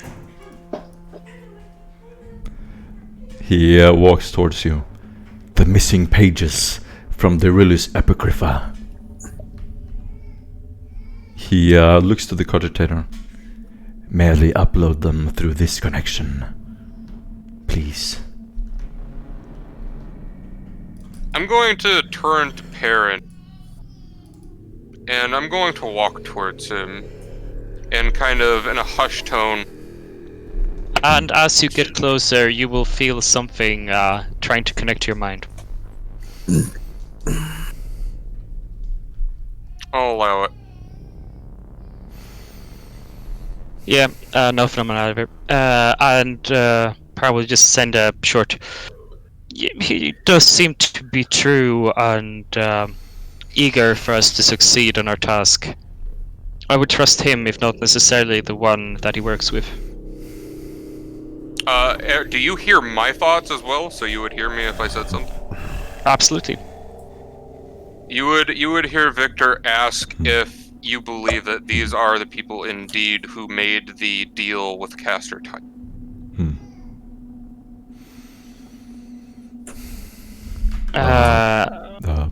Perrin, you would know from your insight into his mind that, yes, he works for the person who made the deal with your Inquisitor. So you don't have to act it out, you know that now. Yeah. So I'll basically, turn Magus around. doesn't- Basically, share most of our key information as well, just since I already activated Warp. Beautiful. Excellent. So Perrin has already done a surface scan of all of us. Yeah, probably. Okay, that would be awkward. Because Severus has already done all right, he's done math on, okay, shoot him through the eye slash. Everybody in this room. But right now, he's calculating, this is cover, that's where the door is, and I can shoot him in the face from here. Yeah, Perrin would probably have listened in and be like, oh, he's a one-track mind. Fine. Yeah, very one track, okay, this is how I kill everything in the room. Sick. You get an inspiration points. Very, very good. At this point, Victor is going to approach the cogitator and Yes. attempt to use his MUI to link up with the cogitator to download the As- information he As you lean down, he sort of leans down with you eagerly. Good. Good. You are serving the Omnisire in ways you do not yet fathom. As the light from the cogitator goes out, and you have uploaded the information. He almost looks like he got this breath of fresh air as he forms a slight smile. As our assets, we trust you with yet another vital assignment as you fulfill whatever task the Inquisitor gave you. He waves his hand dismissively. I do have one question. He looks on you with a frown. Yes. Quick. Are you aware of any reason why the Eldar would want the information on these scrolls? He smiles slightly. Yes, I am. Should I be worried? I cannot provide you with any information that bears our signature and may compromise us if you were to be captured. If I tell you, I would have to end our assignment.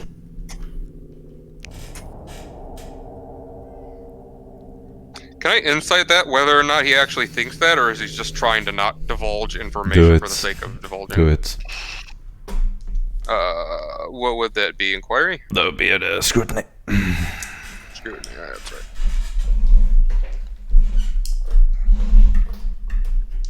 Sad. 1 degree of failure. Yeah, seems legit. Yeah. Perrin would walk forward. Eventually. What if you could share information that is not specific enough to bear your signature? He looks over to you, Perrin. Your mouth opening has formed a meaningful statement, for once. Very well. The Xenos filth are after the pages for the same reason we are. They are trying to find the cure to the pandemonium, for it is devouring their worlds.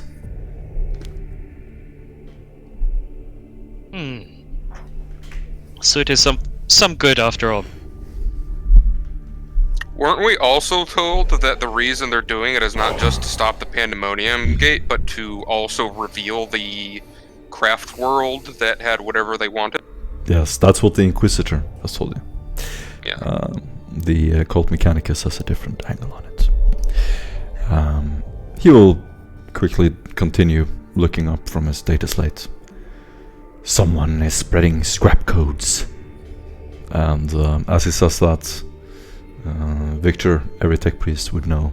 Scrap codes are basically a virus. They travel through the machine spirit, corrupting code, leaving weaknesses and openings, destroying the beautiful logic within. Yeah, basically an amalgamation of code and warp put together. An amalgamation. Horrible Yes, exactly. abomination. Thank you. And he says, they have been spreading scrap codes through our precious data loom and tainting the gene seeds of the Magus Biologis. It is a sinister Do I hear plot. this conversation? He's speaking to all of you. Okay, cool. So, Tech Priest, what you're saying is that you have heretics upon this Forge world. Who is this flesh vessel, and why is he interrupting me? This one is dense, that's why we use him in the front line. He clears his throat. It is a sinister plot to sever our connection with the machine spirit and render our world defenseless and vulnerable, perhaps to some form of insurgency. He looks to the table of noble houses on the wall. There are many who seek to expand their dominion over the Forge worlds in this isolated sector.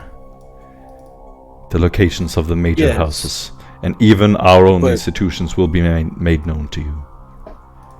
He looks at you understand. again, annoyed, as you start to speak, But James. you do not have the personal holdings to repel the noble houses if they were to turn on you. That is none of your business. What is my business is that you have a sample of this virus that is in a containment, for I shall try and create an antivirus. He raises an eyebrow, looks kind of eager for a moment. Good. Our trust in you was well placed. He walks over to the cogitator, pulls out a small data chip, and hands it to you. This is the pestilence. It is fascinating how something so small can destroy a civilization if left unchecked. Handle it with care. Do not let any of these flesh vessels touch it. You fucked up, Morton. You fucked up. Yeah, I'll go right ahead and do a submissions over that. You have given Victor biological weapons. There is a definite war presence in the data chip, and if you are to investigate the code, it's basically contained, so you're just reading as if it was a report of it. There is a sample within, but it has been made harmless, so it cannot be used to spread anywhere. He looks up. Due to the Council's diplomatic relations, we are unable to investigate our closest allies ourselves. That is where our agreement with the Inquisition comes in. He smiles cleverly, as if he's devised this himself, although you, Perrin, know that he is just working for someone else. How many members of the council do you suspect to be influenced by this heresy? It must be a vast operation. With the amount of resources required to taint the gene seed, I can only assume the worst. I assume you are not going to tell us the council person's name who you work under. Otherwise, we will have to proceed with scrutinizing all of them. His eyes widen. That would jeopardize his life.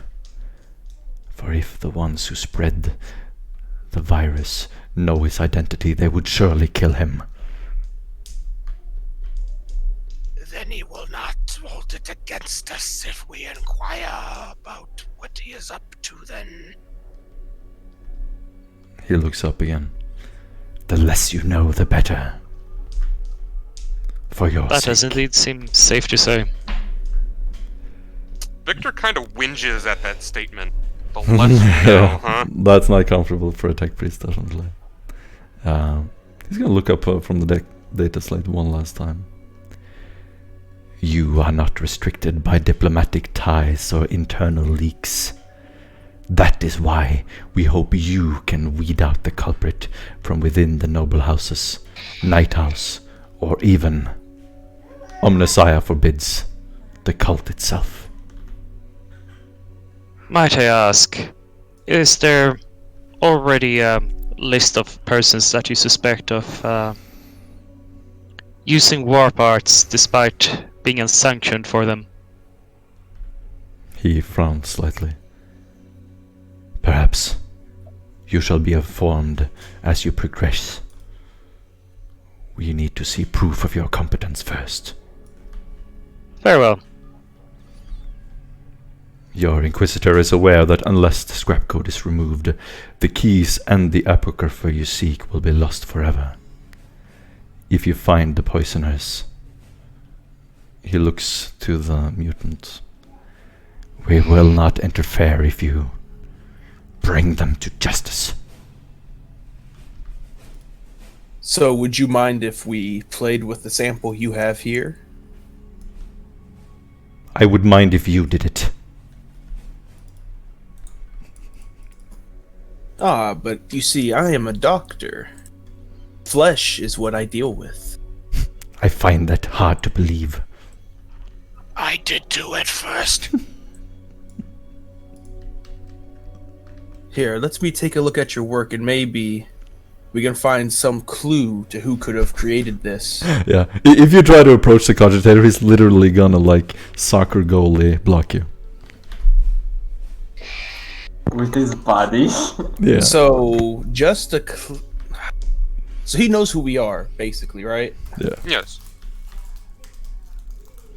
I'm just gonna look to Victor.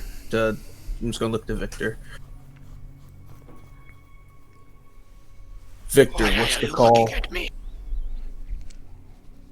Do Well, I? I think we should not incite or instigate our employers, essentially. I agree. Agreed. But if we study the subject that he has, we can probably find an identifying mark upon it for who could possibly have created this. There's only so many tech priests on this planet. Of course, but it is a warp-touched object. I would suggest caution. I am course. sure there are other subjects laid upon this planet ripe for their bisection.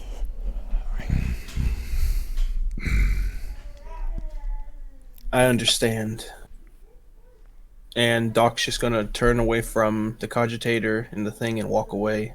Nice, I, nice. however, am going to approach the cogitator. Do you mind if I access the cogitator? There is something I must look up real quick.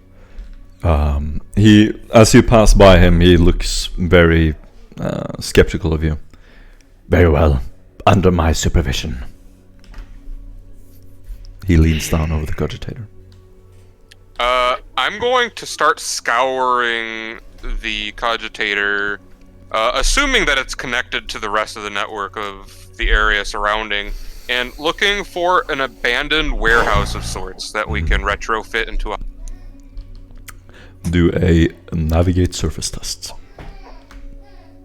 Navigate surface. Hey, I actually have a point in that. Nice.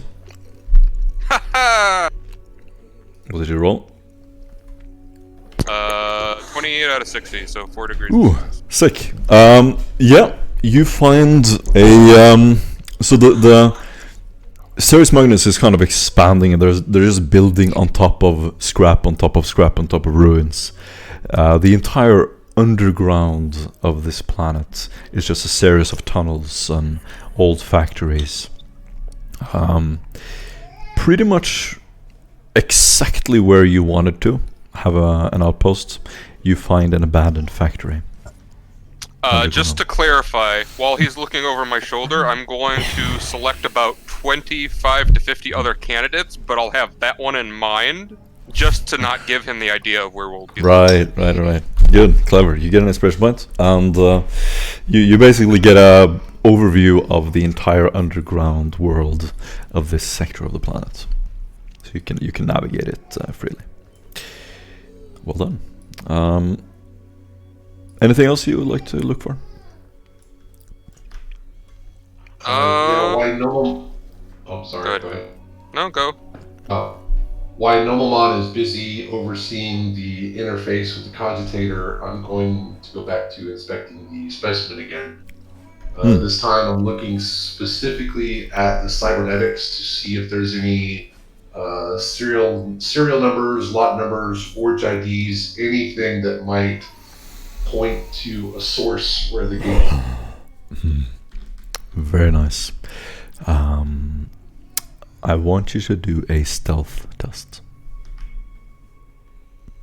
Cool. I can do that. Yes. Can you, though? Can you? Perrin could possibly help. Okay, you're gonna get an assist from Perrin. You get a +10 to the check. Perrin will basically create some kind of psychic static to confuse the area. And what do you get?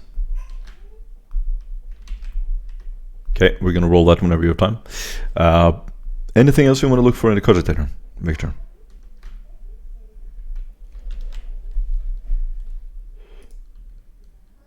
Victor? Microphone isn't working. Hold on.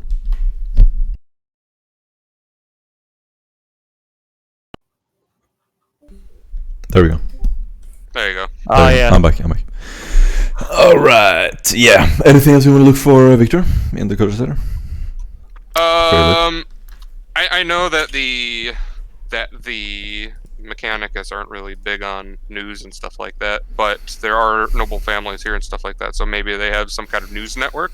I want to try and see if I can tap in and see what some of the local happenings are going on to kind of get an idea for what to.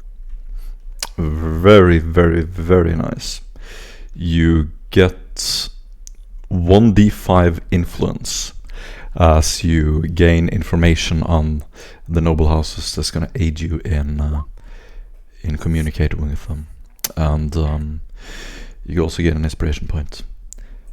Victor, you get a complete map of the central locations of the occult Mechanicus and the noble houses, so you know where everything is. Cool. But I don't hear anything about like events going on, like whether or not there's like a bakery sale or something going on. Of that. What exactly are you looking for?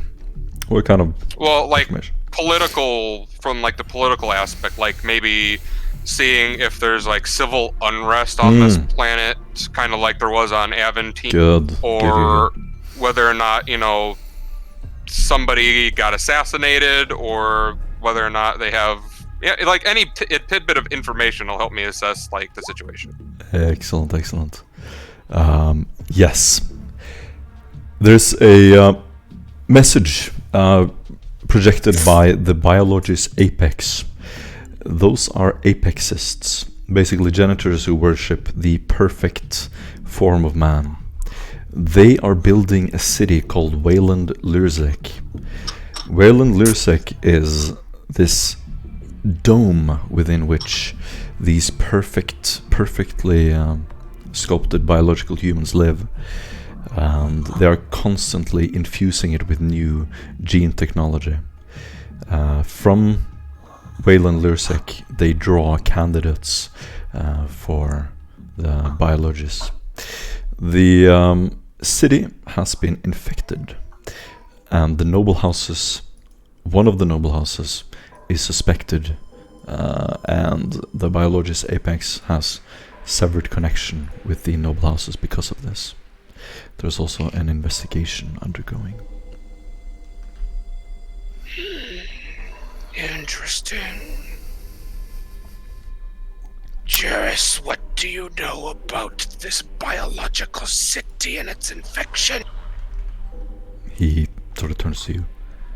Wayland Lurzek. Well, what would you like to know? How long ago did this infection begin, and why is the noble house being accused of it? Only they have access to the gene vault.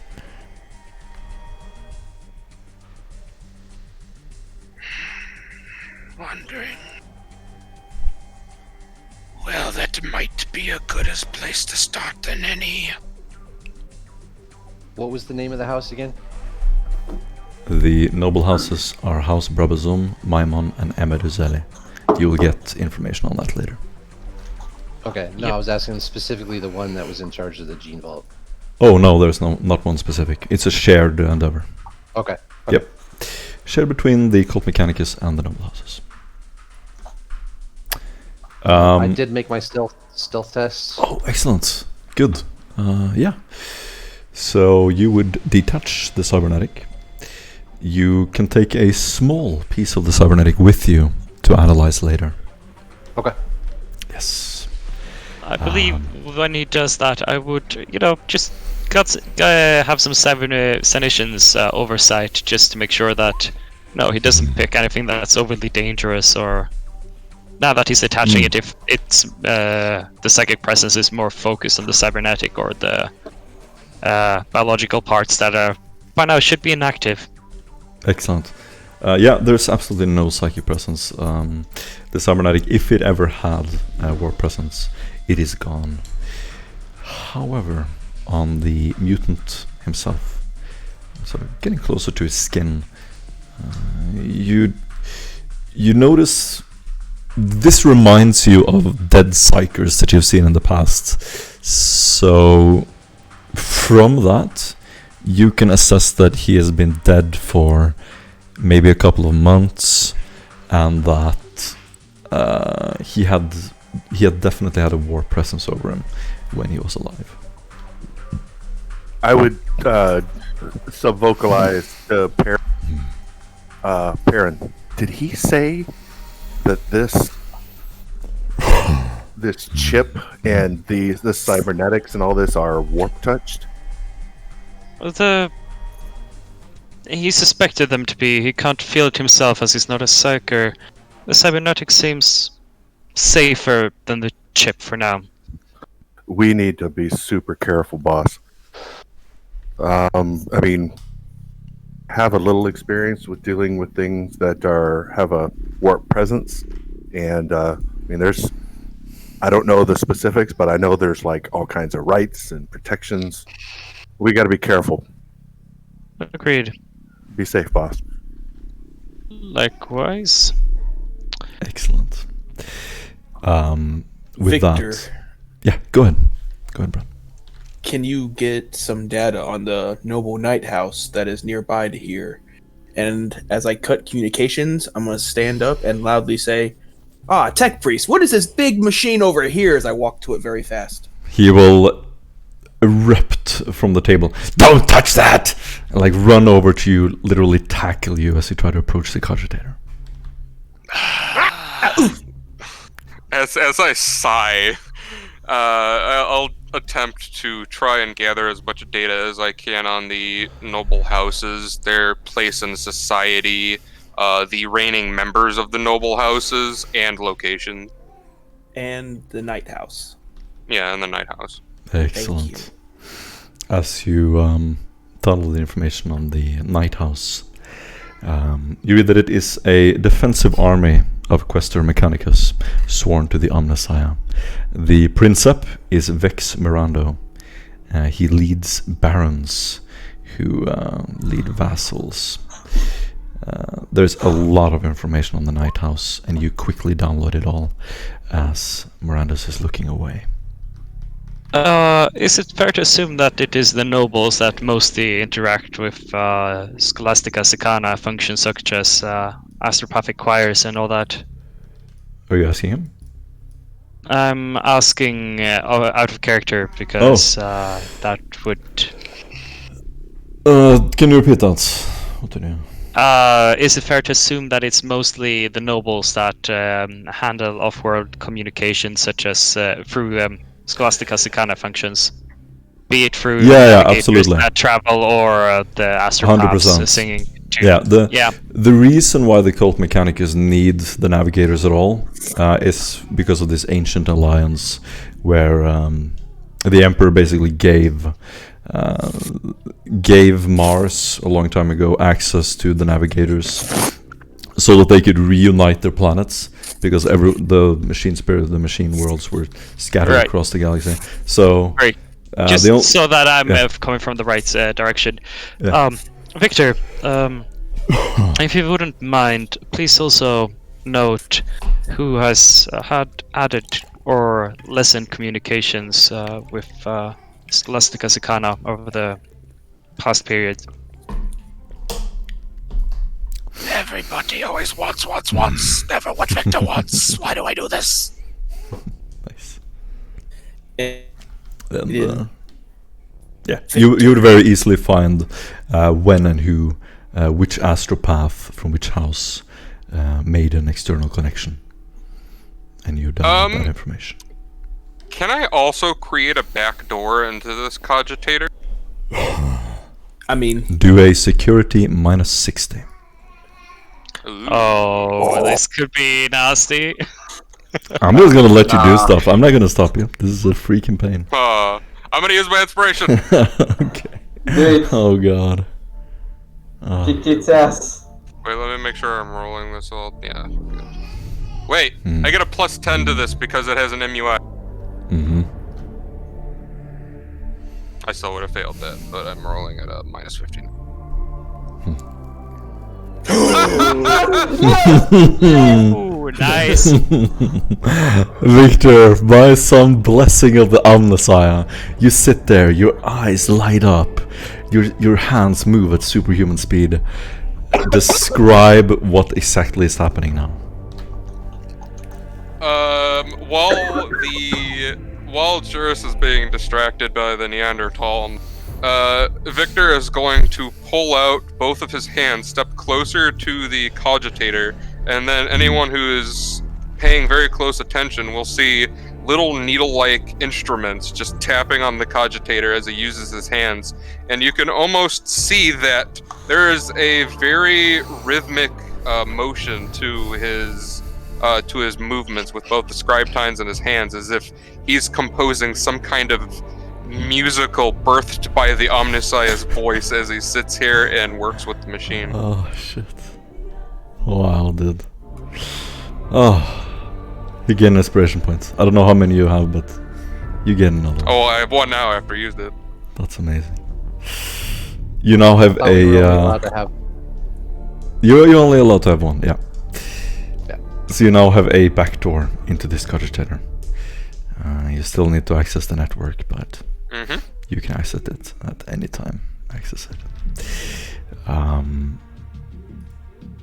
Normal Mon is going to rush back to you. What is he seeing as he approaches you? As he starts rushing over to me, Victor will call back the scribe tines and hide everything underneath his clothing. I assume we're still on voids. And he's going to turn and kind of bow towards Juris. I appreciate for your leniency and our curiosity is we will make our exit and presume that we are going to do this as swiftly as possible. He forcefully ejects your MIU. Enough! And he sort of pulls it out of the cogitator. Enough of this snooping, touching. Get them out of here. As you wish and good day. You're gonna see Victor kind of go over to James, and he's gonna kind of grab him by the shoulder and just like pull him out of the house, kind of scolding him as if he was a misbehaving child. I'm assuming you're like much bigger and taller than him, so it probably looks a little comical. I would like to point out that I'm the only one that hasn't got caught messing with things. Yeah. Yeah, I haven't gotten caught messing with things. You've been a very good boy. I have been very good. Yeah. Oh, yeah. Well, Yeah, physically. Definitely. He like whenever he gestures to you, he's very polite. With the Kriegsman, however, it's an entirely different manner. He's just trying to get him out of there as quickly as possible. As he turns to you, he goes, If you are discovered as agents of the Inquisition, the Assembly will deny any knowledge of your operation. We course, would have and no I- other way. I expect you don't have any data saved that would implicate you. Everything And I will be will burned. wink and bow. he looks to the entrance. You may return to your vehicles. The gates will open for you as you depart. Locations of the major houses and institutions in question have been added to you. You were never Wait. here. Tech Priest, you forgot our crate of haywire grenades. Silence! Silence this man! Get him out of here. Make sure you grab the haywire grenade. Brad, And then we'll leave. what were you actually saying, Brad? Oh, He wanted to make sure that we didn't forget the haywire grenades we were Ah. doing. Yeah, of course. Yeah, we're gonna grab them. Cool. We're just not gonna talk to Nolan. Beautiful. once Yep, go on, Brad. Yeah. Once everyone clears the vicinity of this place, I'm gonna look through the entire group and be like, "Now, next time, one of you guys can choose to play the idiot." Why you Nice. fill the role so well? Oh, Apparently, God. I'm just a jack of all fucking trades for our group, aren't I? I mean, actually, I would have preferred Steve, but you know. Well, I would have preferred Steve too, but he didn't do anything. That's because my role is to be seen, not heard. Other than that, the tech priest forgets himself. He does not know with who he speaks. We're agents of the Inquisition. I did not enjoy his tone, so I silenced myself as to not attract unwanted attention. Wow. Are we able to opt into you being not seen and not heard? You can opt in me as being loyal to the Inquisition and not second guessing people. I am not second guessing anyone. I just don't want to see you right now. Then you may become blind. You have my blessing, Tech Priest. It is not much recommended, but it is an experience, alright. Exactly. Of course, I would not want to imply any offense, Sir Perrin. Please excuse me. Do we see like the flesh vessels gathering on one side of the sand and the mechanical ones gathering on the other side of the sand? Per will go with the mechanical ones. His process has already begun. I mean, it starts with eyes, right? And then you take a hand, Yeah. then comes a leg, you know. Now you just sound like an iron hand. Perrin is going to be like one of those models that walks down the walkway that is just brandishing cybernetics that have a V inscribed on. Nice. Yeah. Very good, guys. Is it acceptable for my character to have taken a flesh sample at the same time that he took a sample from the cybernetics? That would be very easy. Yeah. You could just cut it Okay. out. Yeah. It might be stuck to the cybernetic, if nothing else. That's what I was Indeed. thinking. Yeah. So you definitely have some biological matter there that you can analyze. And You can swab it. yeah. So you sort of hide that under your cloak. Yeah, and Perrin will be like, flesh warp touched, chip warp touched. Please have me close by if you experiment with them. Yeah. No one else should really handle warp stuff. It's not good. As you exit the room, you ascend up these very dark stairs. You sort of have to grab the sides of the walls, pulling yourselves up through metal handles, sometimes stone. As you ascend, you come up to this huge courtyard. There are 2 armed guards there. Your vehicle, which was dropped earlier, is parked there, and it is a huge van. As you walk over to it, it opens, and you open up the back, and sure enough, Victor, the autocannon is there. We still, I'm assuming that we fixed it from fucking, I think it was Brad ripped it off of its hinge. Oh god, yeah. I forgot about that. I'm assuming the 3 weeks that we spent in transit to the planet, Victor got around to refastening The it, vehicle is greasing it. polished, every part is squeaky clean, everything is repaired. Several canisters of fuel. Yeah. Everything is in good shape. You'll also see that there seems to be a little bit of a paint job done on the back of the van, where there's an arrow pointing to the roof of the car, and it says Steve's. Nice. You also see that Doc gets in the seat farthest away from the autocannon, but looks back at it every once in a while. Wow, guys, you have done very well. You've uncovered a lot of locations so far. As we Oh, wow. You get as we into get the into the vehicle, Yeah. I'll say, "Come along, Father," and check for bugs. This thing's been sitting out here with them. We don't know who them is. We're checking it. I don't give a crap. I'm curious. Of course, When we all get in this vehicle, like, how far is the suspension gonna sag? Because I need to know. With Victor, I think we're low riding this bullshit. Oh yeah, well, it's not just you that's as bad anymore. We got Severus and Corax as well. But I mean, you would have adjusted upholstering, right? I mean, Yes, if to you... compensate. Okay. Yeah, Severus is like, what, 5'10", 180 pounds. He's not super big. So Excellent. Okay. Yeah. So you get into the vehicle, pull up your maps, and where do you want to go first?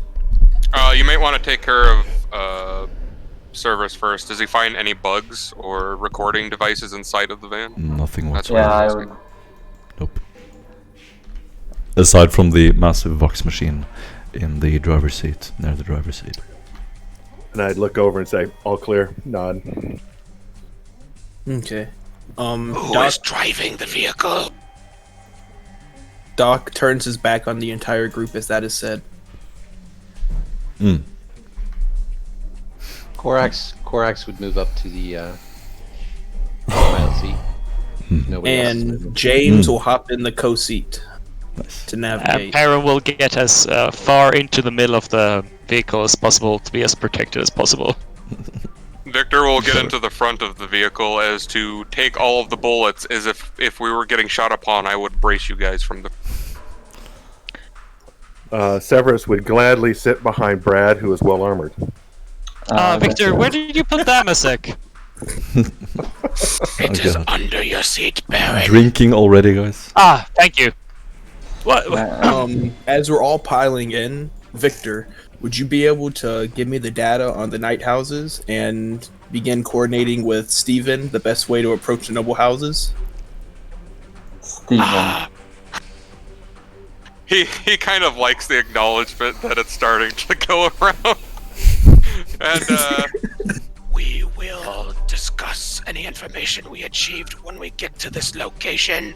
and I'm going to head a data pad over to Corex, and it'll have coordinates to this specific warehouse that I'd like him to drive. Nice.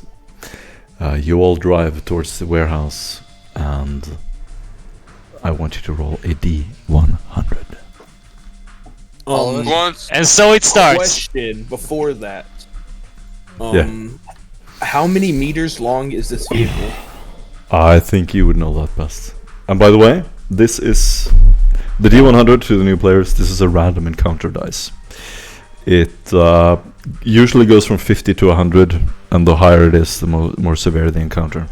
A really Because we have a 79. a really low, really low roll usually results in something really good. So this is a random element. 79. And watch is- chat for that famous 92 roll. Oh yeah. You don't want the 92. 79 is not good either. It's better. As you drive out of the facility into the metal wasteland, that's where do you want to go first of all? To the hideout? oh, we're going to the hideout, yeah. Okay. Yeah, about how long would this drive take in minutes? This would take, well, depending on where is the hideout. Where do you want to be? Do you want I to be don't know, close? you're the one who told me I found it. Do you want to be close to Assembly 010, which is this huge Cult Mechanicus enclave, or the menial city Omnicron C18? That's where the Is there any normal way citizens to live. get this hideout near the Noble Night House? That is an extremely long drive. Well, keep in mind we're supposed to be incognito, so basing our base of operations near high trafficked areas probably won't be a great idea. We'd have to create a cover story. I'm pretty sure I can probably create documents to essentially make this building in our name, not in our name, but make it look operational to people, so Yeah. that there won't be any poking or prodding. Yeah, we need a Team? So, in short, the closer you are to an urbanized area, the more likely you are to be discovered, depending on your subtlety tests. So I Certain think we areas should are go right here. certain areas have a higher threat as well. The presence Yeah, I of agree. the presence It's, of mutants, the presence of aliens, and so on.